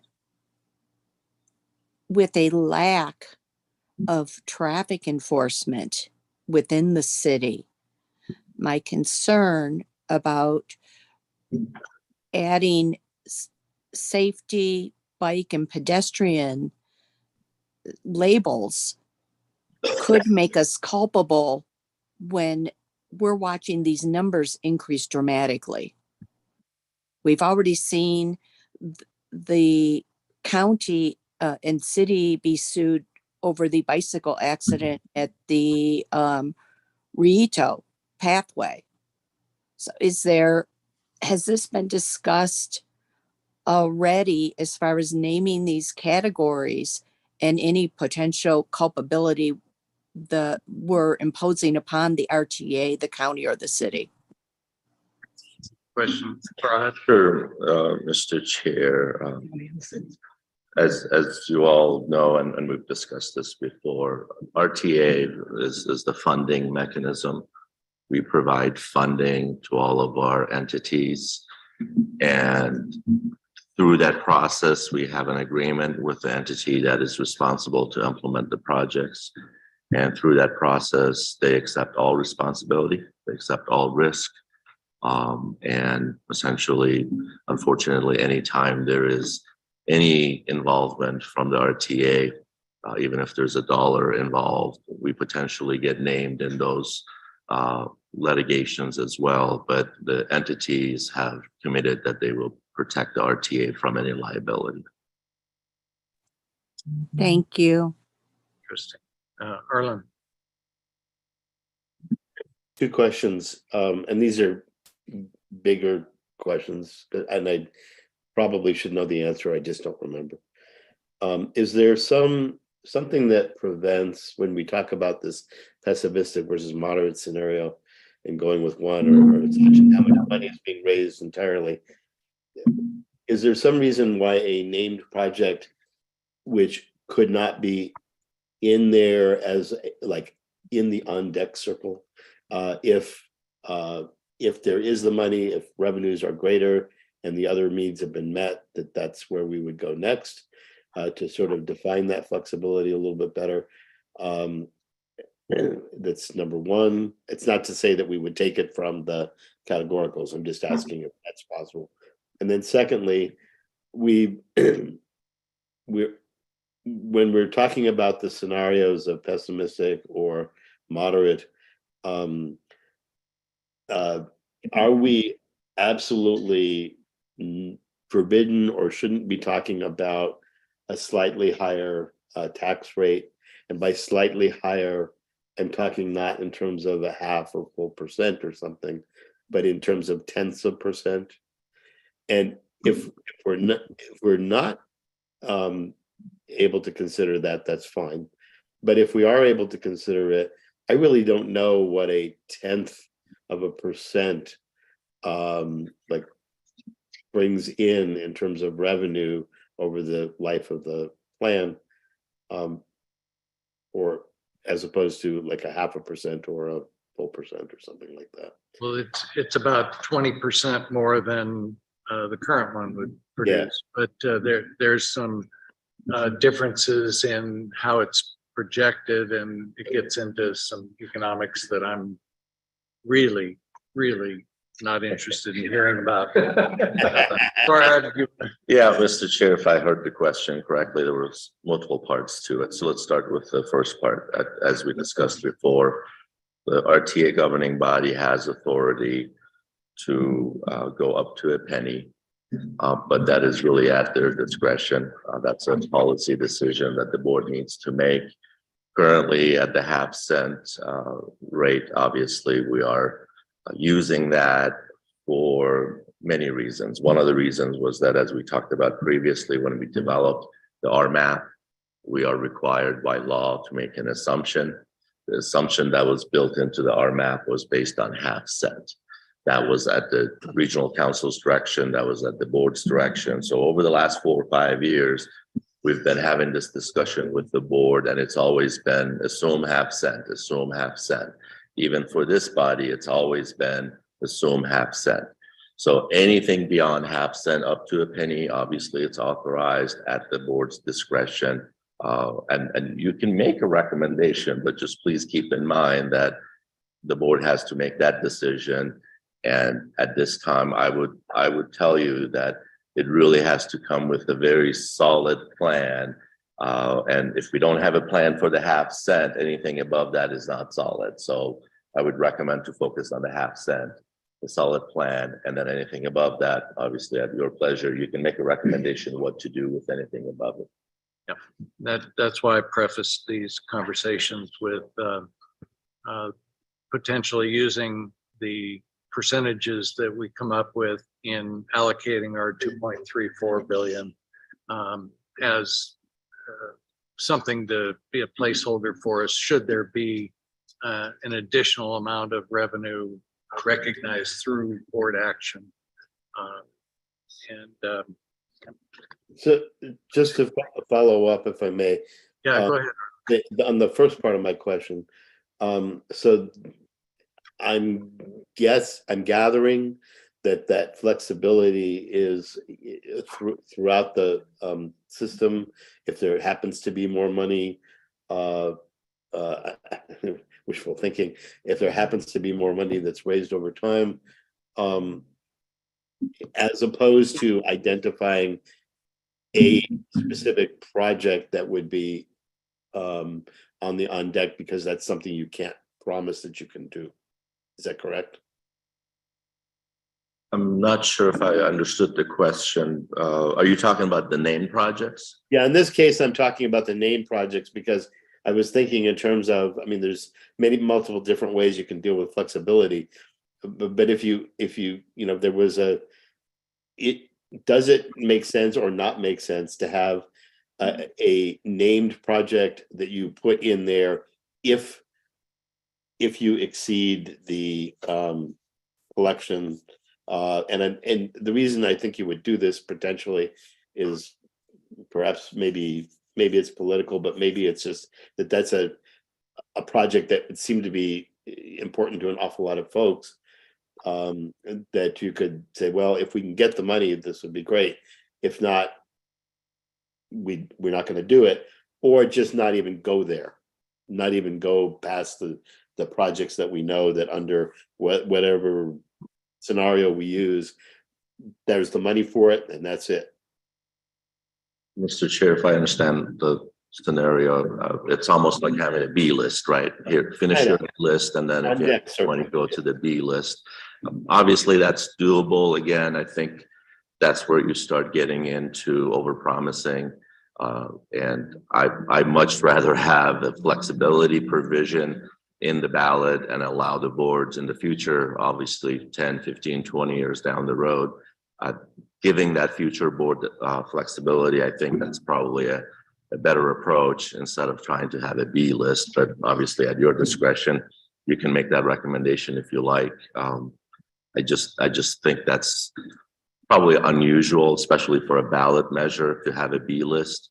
So I would recommend to focus on the flexibility. Yeah. I don't have a strong feeling one way or the other. I just want to know what the possibilities are and ramifications. So thank you. Okay, we're having great conversations here, but I would like to move on to this next item, which is looking at the sub-elements. If you take a look at the slide in front of you for the environmental element,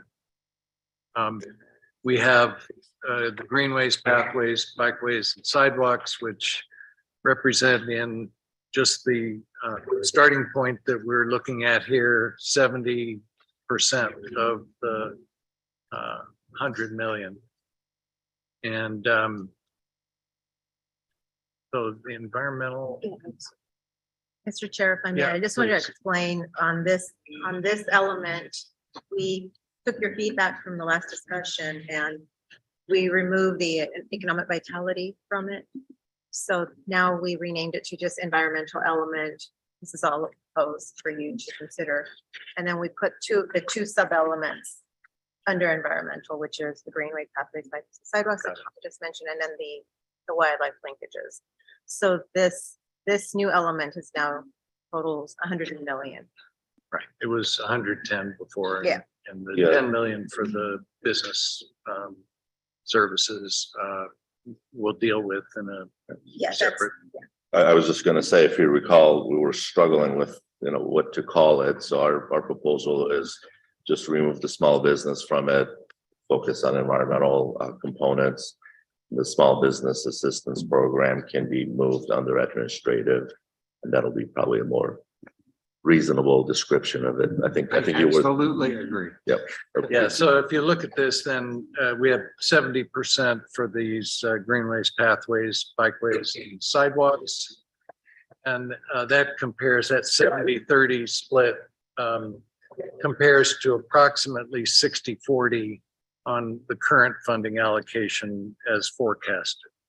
So just to give you an idea. So any thoughts about the split of this? Remembering again, if we want to look at other items that should be in here, or different descriptions of them, if we should be separating out bike and ped things differently from what we're showing, all those are opportunities for us to discuss at this point. Diane. Thank you, Mr. Chair. Thank you so much for separating this out, because I think it really is important for us to focus on this. Some things I'm not seeing here, and we talked about it years ago, was if there's a protected species such as the saguaro that needs to be moved, would that be part of this environmental piece? And also, as we're talking about lighting and things, what about any dark sky issues or mitigation of some of the impacts to the environment, in addition to the two named sub-elements of the sub-element?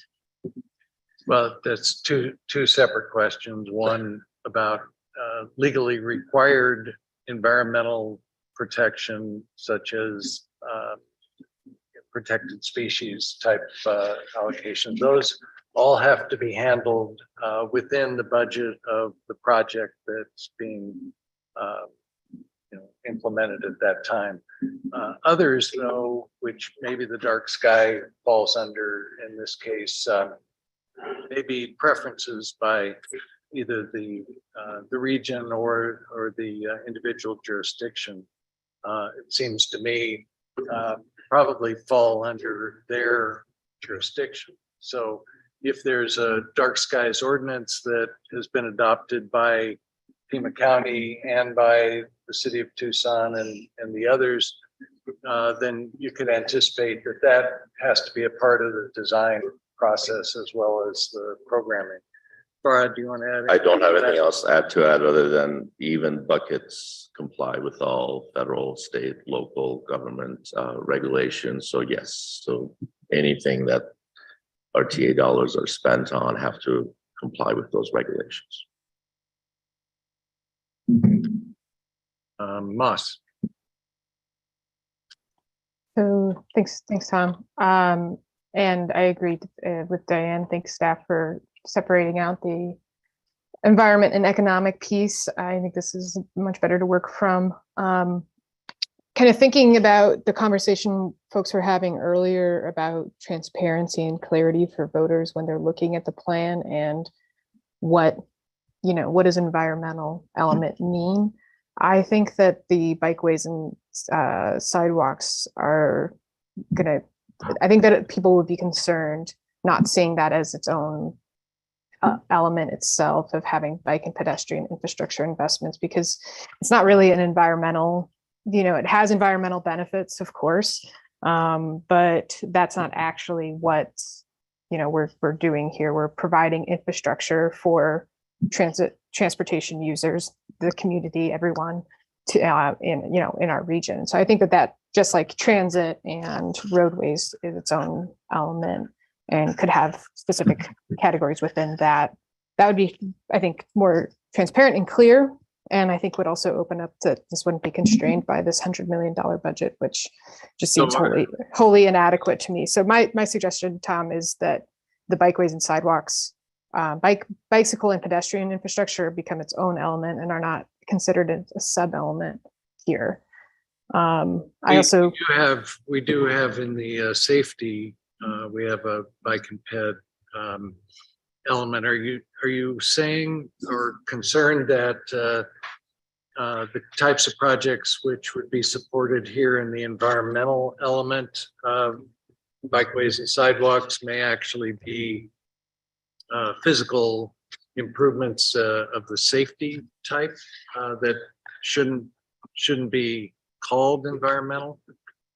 I'm saying that the bicycle and pedestrian infrastructure is akin to public transit infrastructure and roadways. And so in that sense, they should be their own element and not slotted into, or kind of split out between safety and environmental, because they're not really, it's not like that is the only, they're their own infrastructure projects in their own category. They're their own mode of it. Whereas environmental, safety, economic are kind of these other things that are not directly related to a specific mode. They're like an umbrella, right? You could say that touches on each of those as well, but transit, roadways, bike, pedestrians are kind of their own, are like the three pillars of our transit system or transportation world. So in that sense, they should be separate. Yeah, so possibly then take the 70, whatever that number turns out to be, and the 20 from pedestrian safety improvements that we have in the safety category, and combine those, make them a separate category. Essentially, yes. I have issues with those budget numbers, of course, but that in the spirit of that would be my suggestion. I think that would really demonstrate clearly to voters that there is investment going on for that whole mode segment. And I think that will just help with it is totally in line with, I think, the topics that both Bruce and Dale were talking about. Yeah, thanks for that suggestion. I'd like to find out if folks are on board with that. Sounds good. Table. I have one more thing after we have that conversation, okay. Tom, just so you know. Yeah, okay, thanks. Yeah, we can go over to page 32. Diane, did you? Yeah, I just wanted to just say that that's really thank you, Moss, for that kind of clear explanation, because when I look at that and I think about when we talk about multimodal, I sort of assume one of the multis of that is biking, walking, the different transit. So I don't know if that then fits into multimodal as the definition, but I do agree that bikeways and sidewalks are not directly environmental. I think that's a very indirect thing. So I agree with Moss here.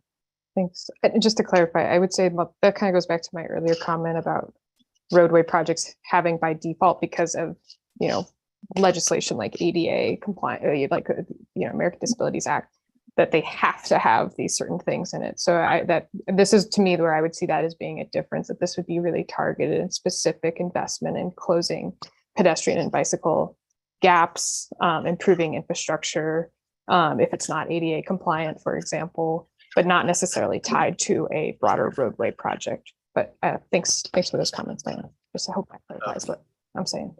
Yeah, so I'm just looking for comments about Moss's suggestion. We have Ron. It's not related to Moss's suggestion.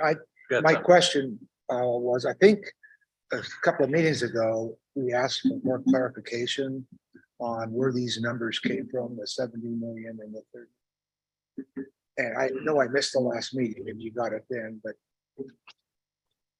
Mr. Chair, I'll be happy to go over that again. So if you recall, the starting point percentages for each element, that's where the total is. That's the 100 million, right? And then as part of our previous conversations, I believe it was last meeting or the meeting before that, CAC members asked for, explain to us how it means compared to what the needs are, right? And then our map is the document that we use for what the needs are. So we went through that exercise, identify within the RMAP how much is roughly identified as needs, which the conclusion was we're never going to have enough to meet those needs. So then let's go back and look at how much we're currently planning to spend. That's the last column. Currently, with the current plan, that's what we can spend on each one of those sub-elements.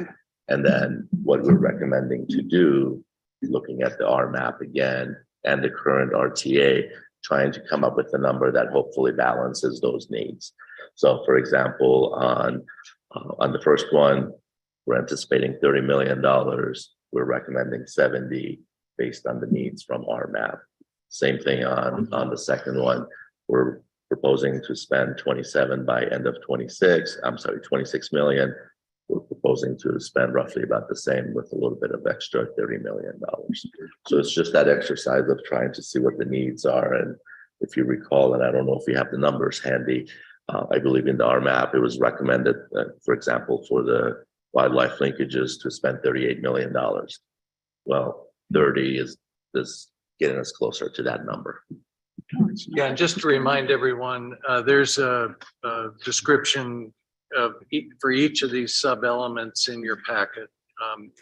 So as an example, you know, the safety elements, the technology upgrades, there's an explanation of what the need is and what the proposal is. And that starts to get you to an idea of where the number came from. But it also is not it's an art, and that's what we are. We're the painters here. Here's an explanation of Green Lake Cafe. Yeah. Which go to the wildlife languages too, please. I think it was 38, 34. Yeah, for example, in the RMAP, the needs are 34. We're recommending 30 to get close to that 34 number.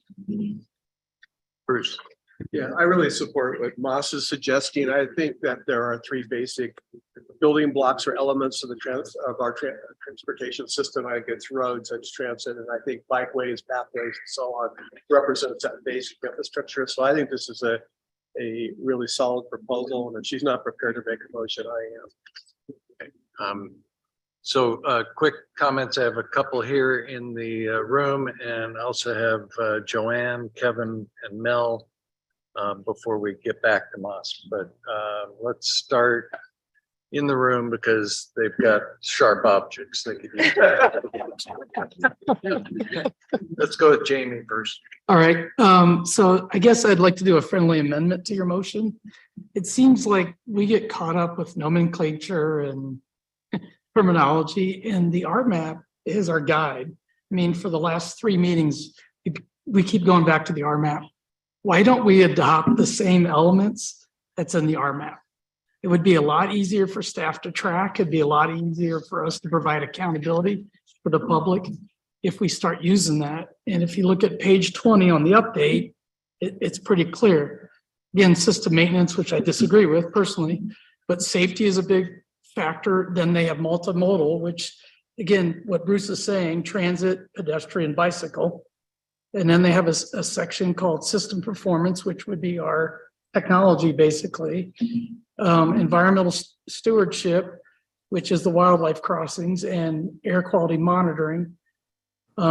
Freight and economic growth, which I think that's something we need to talk some more about, especially since a hazmat incident a couple weeks ago. How we don't get people around town when the freeway shut down. And then land use transportation, kind of our future Sonoran corridor. I would make a motion, if that's acceptable, that we adopt that terminology and just reclassify everything. This has been a long-standing process, and I think then we don't have to worry about playing games, what's safety and what's roadway project and what's ADA. And I think I'm agreeing with what Moss said originally, which has not happened in 2 years. So Woo, Jamie, we're doing it.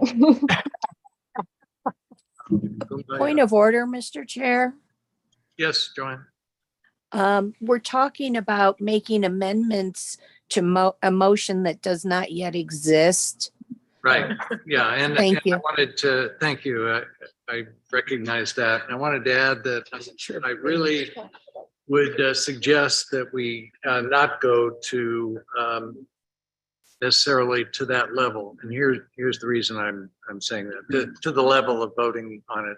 I'd like to get a consensus, an informal consensus, at least if it exists with the committee, so that we can start to look at the modifications that does to the whole plan, and we can see it so that at our next meeting, we can say, okay, more tweaks are needed in order to get where we want. And then when we feel like we've reached close to that overall plan, you know, as an example here, if we pull out the bikeways, put them together, then we're left with one item in our environmental element, right? Because we took out And the 100 economic million. and 30 million. 30 million. That's the only one that we're left with in the environment. No, I think the idea, well, we'll ask Moss, but yeah, so anyway, if you don't mind, I'd prefer not to take these in the form of a motion necessarily.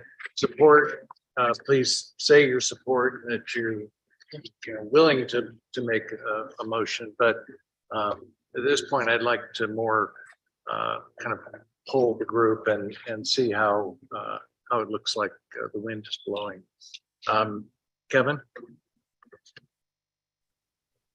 Yeah, I just wanted to say that I agree with Moss and the others that have spoken that maybe we should take the greenways, pathways, bikeways, sidewalks, and combine it with the pedestrian safety element, I think is what it was called, out of the safety category. I would suggest, we already have a transit element, so I'd suggest calling this the active transportation element.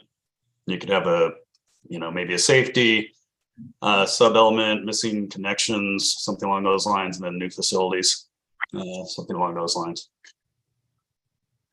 So Yeah. just a general agreement. Okay. Yeah. Dale? I point out two things. Number one, I agree with Moss as far as the general idea. And I would suggest that if you look at Prop 411, the city took it's a safety issue and they categorized four types of improvements. And I know sidewalks and bikeways are part of those. And I can't think of the other two at the moment, but we can obviously use that concept with that idea as sub-elements. And they went as far as to actually spell out the amount of funding per each of those items. And just to give you an example, the overall funding of 411 is 80% to repavement, 20% to safety. And then they have 4 safety elements and allocated specific percentages to those safety elements. Right. And of course, that money is like the sales tax. It's a sales tax, and certain percentages will actually be collected versus what's your budget. But so I think that that's a model that we could look at for with whatever modifications that the specific needs we have. Good. Joanne, did you want to comment on this question of Moss's idea of combining? I would, please. And that when we talk about transparency and clarification, I think there are 2 different levels of transparency. It's what's going to the voters and what's staying with us internally, meaning the RTA, the CAC, et cetera, et cetera.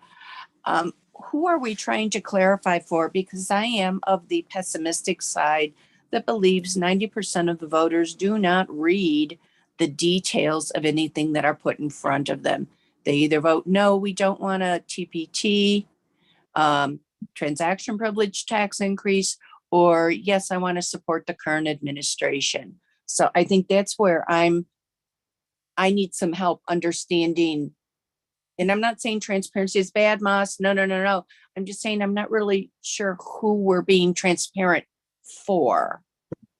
Well, I guess a quick response I would make to that is that in RTA 1, a lot of polling was done, and it was discovered that a number of the named projects were, let's say, highly controversial. That is, they didn't have uniform support and were removed. And others that pop up late in the game perhaps have some of that. So I think being able to provide detail about it can be helpful, but it's also part of the messaging, and that's, like it or not, I think that's part of what we're looking at here. we're asking what's the best for this region, but there's a caveat to that. And that would be the clause that is acceptable to voters.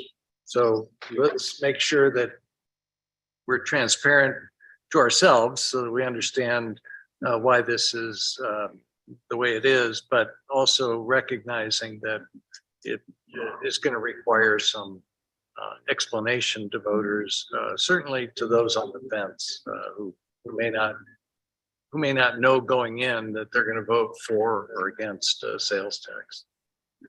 All right. Thank you. Thank you, Mr. Chair. Mr. Chair, Joanne, beyond that, obviously this becomes a roadmap. Once it's approved by the voters, RTA as a entity and the governing body will use it as a document to make sure that we are complying with whatever the voters' wishes were. So the more specific it is, the better off it is. And obviously we are over the life of the plan responsible and have to demonstrate that we are delivering. We do have every 5 years moving forward, there will be a review of the plan as it's defined in the statute. So once the voters approve it, we're not done. We still have to continue to demonstrate that we're implementing the plan. So that's where it becomes really critical. Thank you. Thanks. Abby, right after Rachel, and then Abby, and then Debbie. Hi, thank you. Rachel. I just wanted to say I'm really supportive of this conversation. I really like Moss's idea.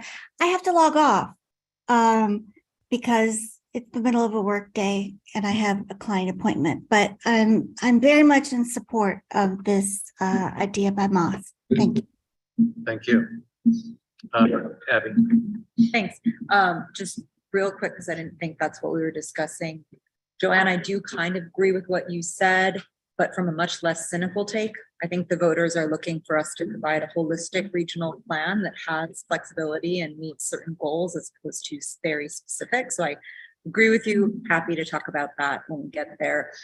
In terms of breaking these out, Tom, you were concerned that the environmental element was going to be sad and lonely with just transportation related critical wildlife linkages. Yes. There's so much more that we've talked about that can go in here that I'm not seeing. There's rehabilitation of native plants, shade, greenhouse gas reduction, climate change, adaptation, all of that stuff, water collection, that can all go in here. And then I'm going to just, seventh the idea that I think that bike ped should be its own separate category along with road projects in transit. And also, I've said this a bunch, but I think it's something we have to keep in mind when we're looking at all of this money. Sometimes putting less into something else puts more for something else. So for example, a roadway widening that doesn't happen reduces the need for a transportation related critical wildlife linkage because the wildlife can just cross if the road is small.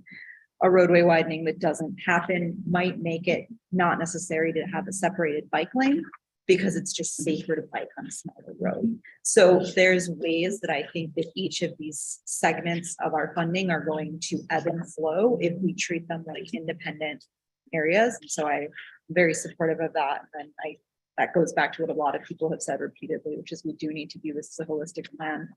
I know we can't do it all at once, but I think just keeping that in mind, I think that's going to be easier if we make this separation. So I'm also registering my informal support since we're not voting. Thank you. You mentioned several other items that you could imagine being in the environmental element. If you could send those to us. Sure. Do you want me to email that to the chairs? Yeah, just send it directly to Pocky and we'll make sure that it is a part of what we discuss next time on the environmental element. Okay, and we'll look at that. Again, splitting these dollars out is going to be an issue as well. So we're working on it. Go ahead, Carolyn. Oh, I'm sorry, Debbie, and then Carolyn. Oh, thank you very much, Mr. Chair. I just wanted to speak to the part about voters not paying attention.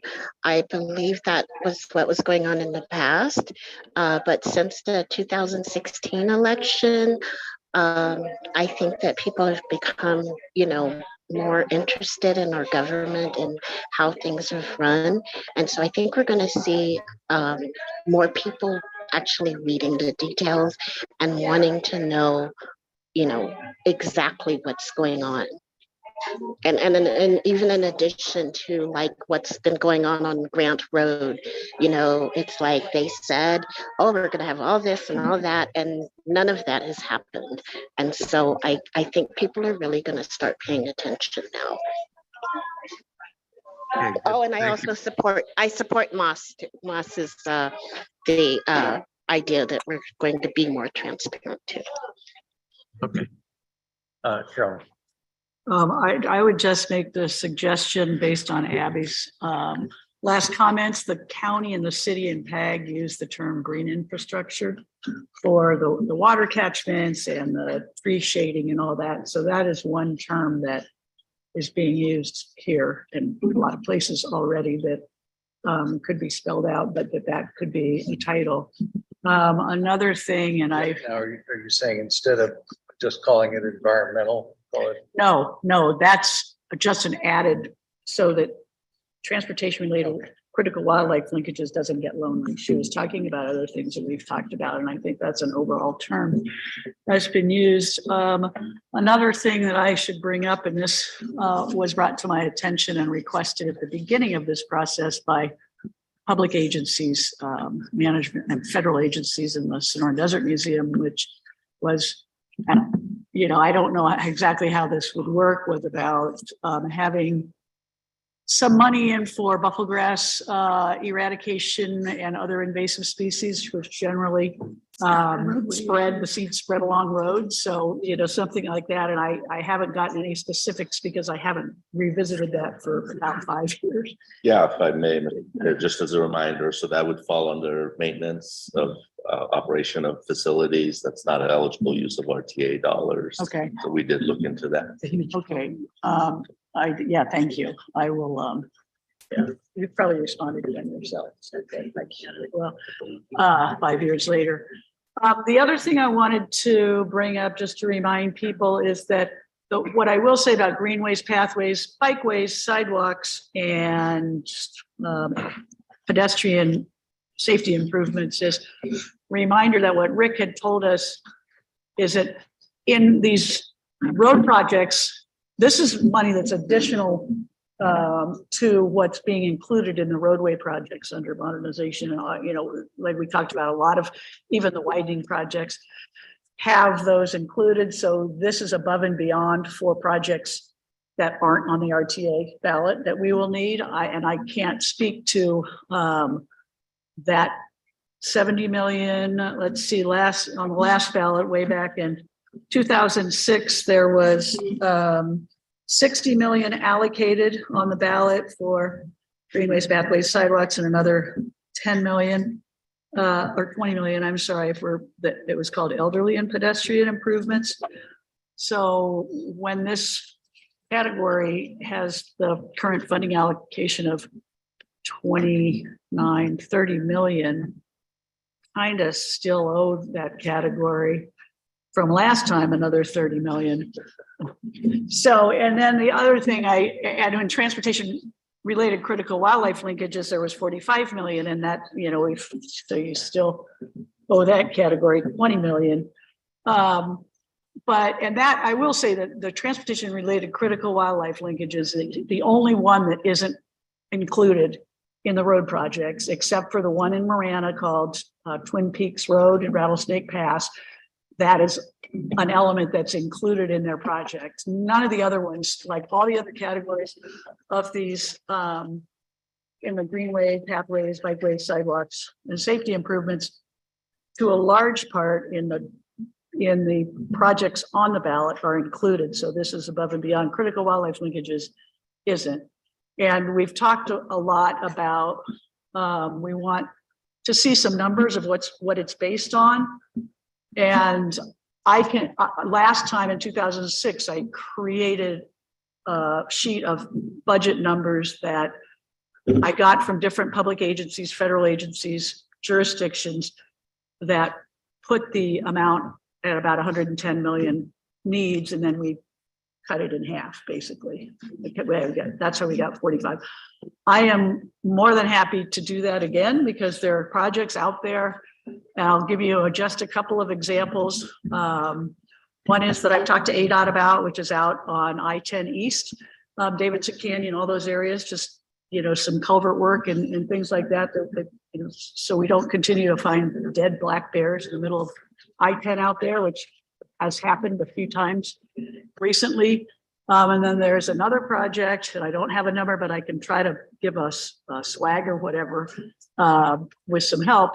But Marana and Pima County have put in their plans and their acquisition elements, bought land for a bridge over I-10 at Abbott Valley Road.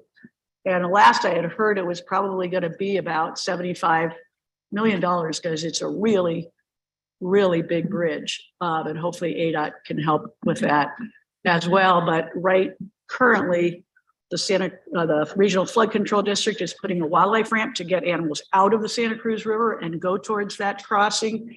And there's been just hundreds and hundreds of acres either bought by Pima County or set aside in development mitigation right in that area. So it's a real high priority, and $30 million didn't go very far 15 years ago. So are you recommending that we flip that 30 and 70? Well, this one is going 30%, 70%? No, I'm not suggesting that. I will continue to go back to my argument that categoricals need more money. As we've talked about here, we're kind of arguing over pennies between these subcategories of the categories of the whole plan. So, I mean, I don't know if I want to make a motion, but the greenways, pathways, bikeways, and sidewalks is going to its own category. So I think we would be looking at transportation-related critical wildlife linkages and green infrastructure in the environmental element. And I don't know where to get the infrastructure, green infrastructure money. That'll make a good outline for us to work on at our next meeting. Okay. To talk about that, because again, a part of what we're doing is saying, where is there just not enough to really make a dent in the needs? Remembering that this fiscally, what's the term again?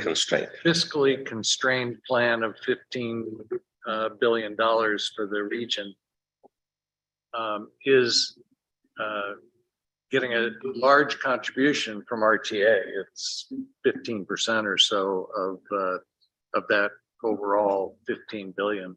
And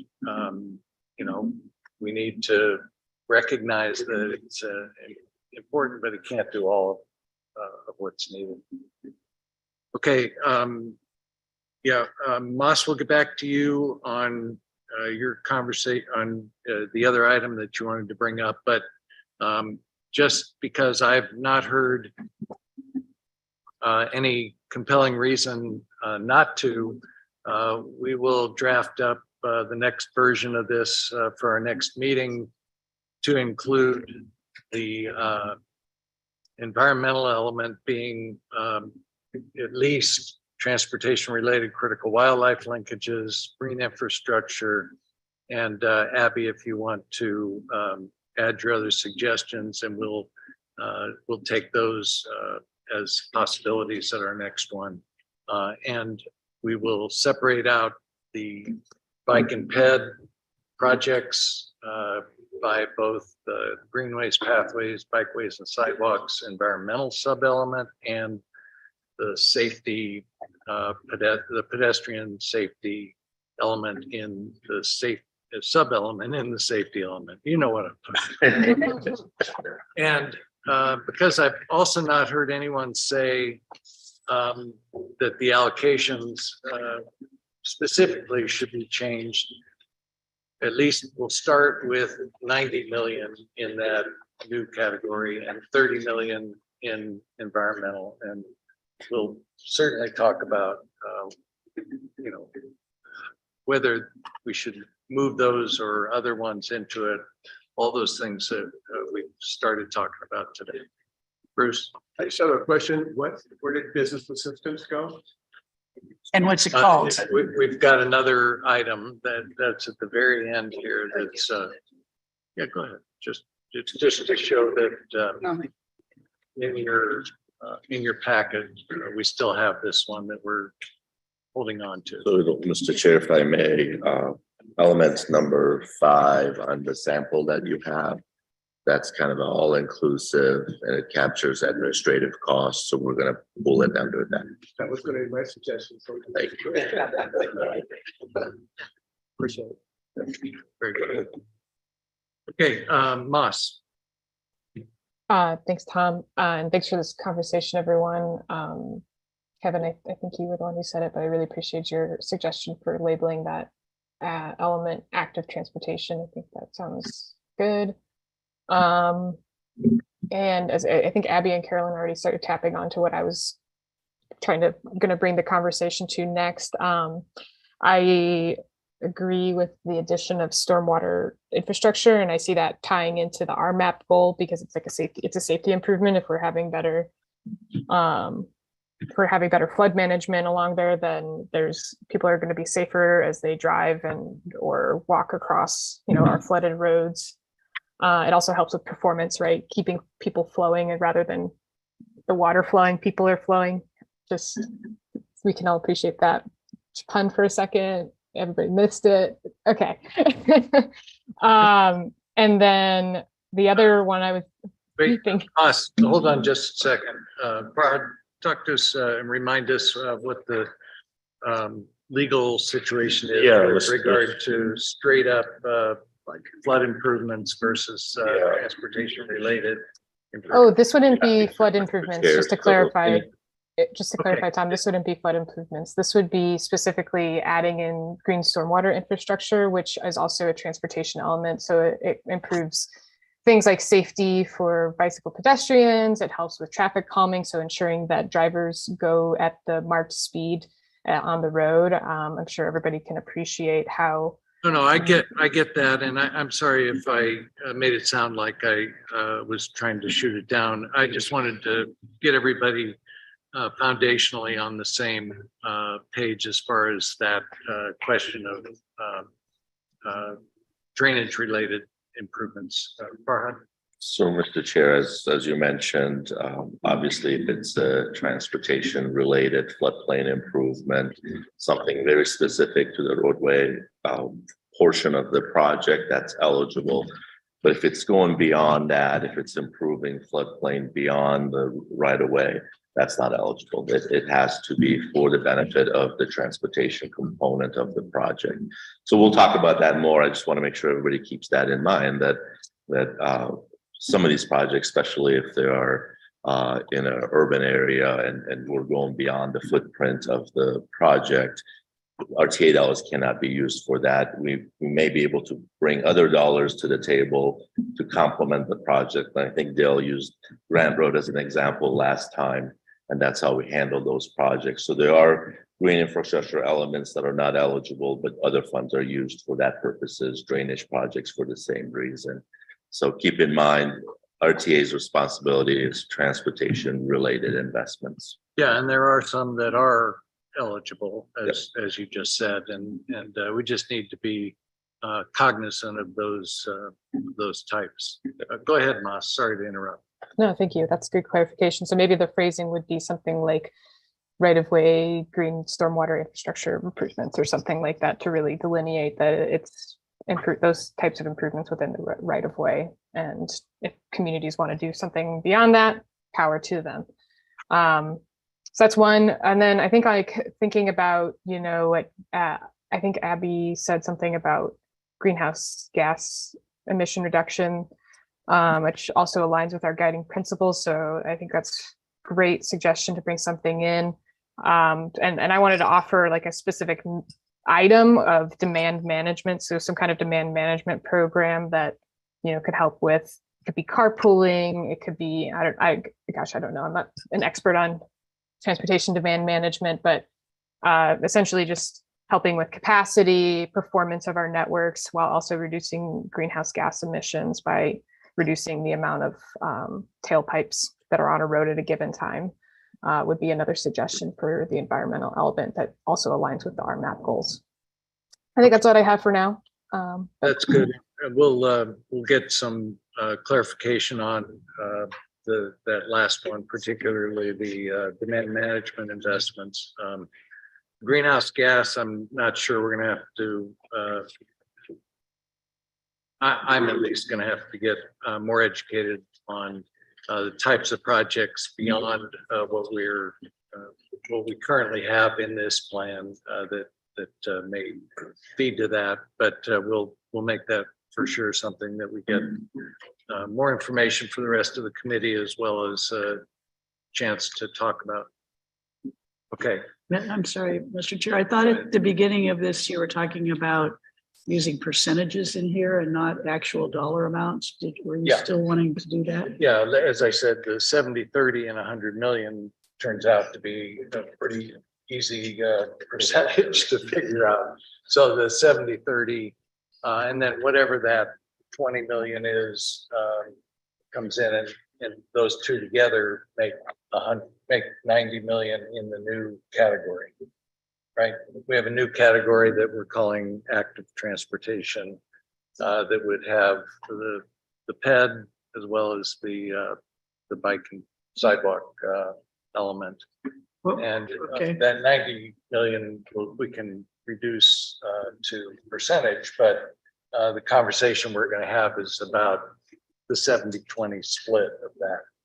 Okay. Right. Well, I would say that, and we're not ready to just take it yet because we're waiting for some green infrastructure to come back, but I would throw out something, because this is a different category now, like a 50-50 split between the wildlife linkages and the green infrastructure or something like that. But I want to see when we get to that point. I know we're not getting very far. We're but We've got another 2 weeks.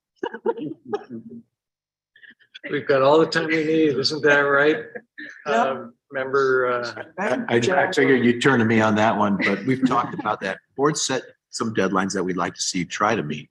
But the reality is we need a plan that's got agreement from you and move on. If we have to adjust some of our perspectives, we can do that. If we insist it has to happen, we can let you know that as well. But I think actually this has been a really good conversation. I do like the idea of using your percentages here. You've got the numbers that you're working with right now. But that again doesn't mean you can't come back and say, we think, they're going to have impacts. It's kind of like the decision if we're going to have, make you get down to that match number on the named projects. We're still at the phase. I still think we can get to it into the timeframe we need. And that's something that the board's responsible for giving you more guidance on, is this is where our goal is to put it on the ballot. And that's something we've talked around it, but we haven't talked about it.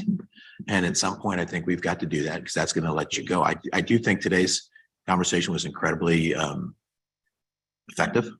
I think you've made some marks and you're addressing these on exactly how you should be addressing them, and then bring to the board what it is that you'd like to see us adjust those starting points. And that will translate, if you've already agreed on what the split should be, it will translate straight to the dollars, and you won't have to. You still can. You can still debate the dollars more on that point, but it might be possible to get there quicker if you focus on percentages. I would just say for right now, the percentage split for transportation related critical wildlife linkages in the environmental sub-elements is 100%, because it's the only one left right now, as opposed to 30%. Anyway. Okay. Quickly, I'm being facetious here. We're relative, maybe quick for us is probably only, well, never mind. We have these elements currently in our safety element, these sub elements. So does anyone have thoughts about those that they want to bring forward at this point? Bruce? Yeah, I'd like to have the committee consider moving technology out of this category into its own category. Because as we discussed last time, it's more than just intersection improvements. It includes demand management, communications, a whole variety of different things, and it's a $60 million bucket. And I think it's worthy of having its own statement. Okay. Any objections to that? Let's go with it from that perspective first. I just want to put it out there as a food for thought again. So our focus was safety, especially with technology, is to emphasize on safety improvements. So if you remove it, I would still recommend to keep safety as a priority for that element, because there's just not enough. If I might, I understand the dollar amount requirements for intersection safety, but I think technology is a much broader issue. It's going to have a huge impact over a 20-year period. I think it's important that the plan establish the significance and priority of dealing with technology as an issue. And therefore, I think it needs to have a category of its own. Diane, did Yeah, you? I agree with Bruce. And when I look at intersection improvements, my understanding is that one of those improvements would be the lighting or the technology and improving it for safety. So I agree with Bruce. I'd just say, in support of exactly what Bruce is talking about, the technology upgrades at this point is truly a I think it should be a separate function. I go back to what Diane Alicorn said when she came here with complete streets and one thing or another. She said, our increase in traffic is going to have to be handled by the technology in our signals. And so I totally support the significance that separating it that Bruce is talking about gives it that recognition to be more than safety, because I think we're going to be going down the wrong path if we say that's just safety. Okay. Well, personally, I'm not sure I agree, but we will debate that for sure. Yep, I'm sure we will. Abby. I just want to woman-splain what I think I just heard from Farhad and Bruce, just so that we're clear about this. So what I hear Farhad saying is that this is supposed to be technology for safety upgrades right in here. And I think that that's fair. And what we've heard from Bruce for the whole year I've been here is that Bruce wants to electrify the grid and get smart technology systems in everywhere. And I think that's great. And I think it's a separate category. So here you go. And you all know that I don't want bus pullouts on here because I don't think they're a safety element. Okay, so you woman-splained, but I didn't get it. So for you. So much slower. So for this, Bruce wants a separate category for technology that is all technology that can include electrifying the grid and other like smart systems. Farhad saying that for specific safety elements, there are specific technology needs, right? Like I assume like signage and you name it, signals, everything. Right, but that's specifically aimed at safety and therefore should be pulled out because that stuff is expensive. So I hear what Farhad's saying. I think maybe it just needs to be clarified, but I also agree with separate category. And I want the bus pullouts gone from here. You want bus pullouts? Thank you for that. That was a good explanation. So again, I go back to our map and identifying needs. So the needs under safety are significant.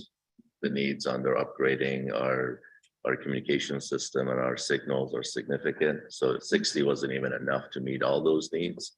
That's why we recommend keeping it under safety. Let's not dilute it and focus on safety improvements using technology. Because if we do spend it on other things other than safety, there's just not enough money. Thank you. Mel.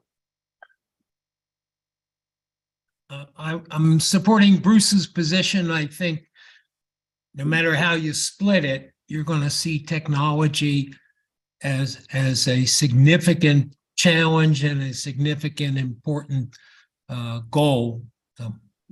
I would vote to move it as a separate category. Okay, we'll show that next time and see how it all looks to you as a package. Justine. Oh, yeah, thank you. I also just wanted to give a plug. I've been just kind of reading some things, and I think it deserves more conversation. The idea of transit corridor bus pullouts as a safety element versus maybe one of the other elements. So just wonder if we might also revisit that, because that could mean that money goes to other necessary safety elements. So I just am in favor of reconsidering that bus pullouts as a safety element. Okay, we've debated it a couple times here without actually even really trying to get to a conclusion on it. And that's something we have to do. You're right. Joanne? Thank you, Mr. Chair.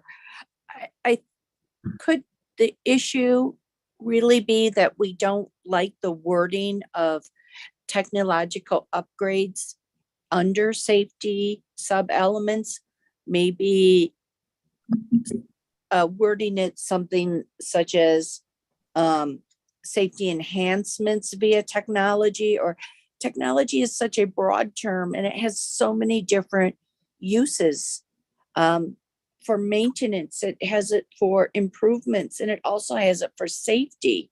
Is there a better phrasing to use? And that would be a solution.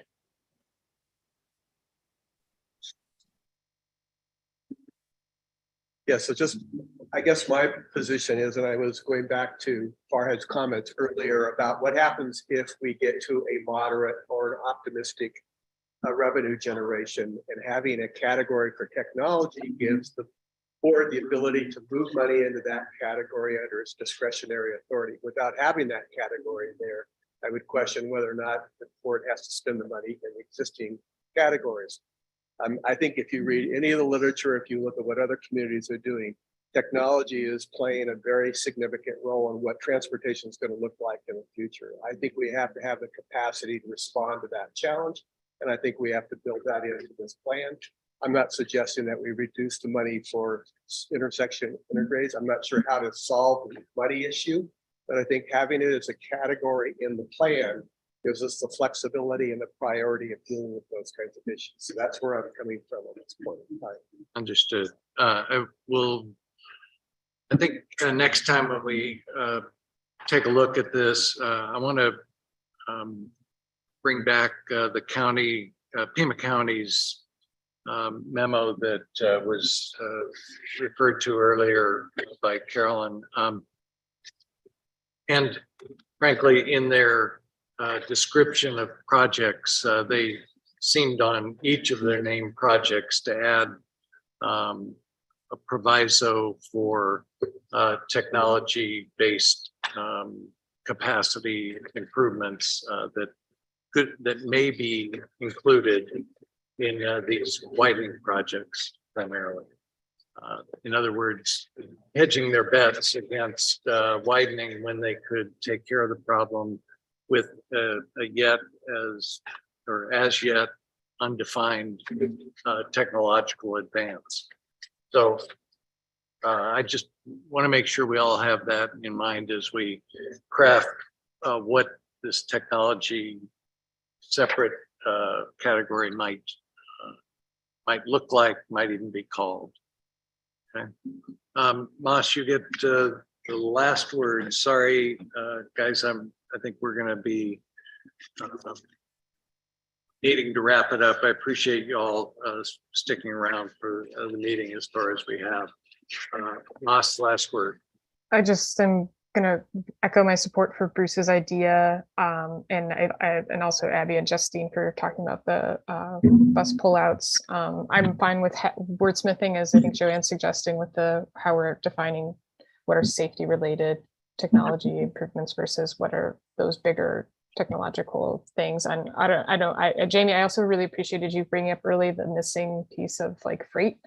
and such. And I just want to plant the seed for a discussion as far as like where we want to address that. I was reading some reports lately about how electrifying our fleets, which I would classify potentially as and building out the infrastructure to support those fleets electrifying will have enormous impact on our pollution in a region, and even more so than electrifying buildings. So I think that's a huge climate thing, and also just good for our communities and air quality. And so I could see that fitting under technology, but I could also see it being like maybe an economic. We haven't talked about the economic element on its own, and it could fit into there since it's kind of more industry related and movement of freight and making sure that freight has means of charging and such like that throughout our regional network. So I just want to support this and provide some fodder for our future conversation about what that could look like. Cool. Okay, thanks. Everybody, reminder that we have one of our agenda items is for future agenda items. We just put five meetings worth of agendas together. So I'm going to skip this item if you don't mind. However, a reminder, an email to me or Paki about specific agenda items is always welcome. And our next meeting is from 3 to 5 on the 17th of April. And let's get her done. All right, we're adjourned.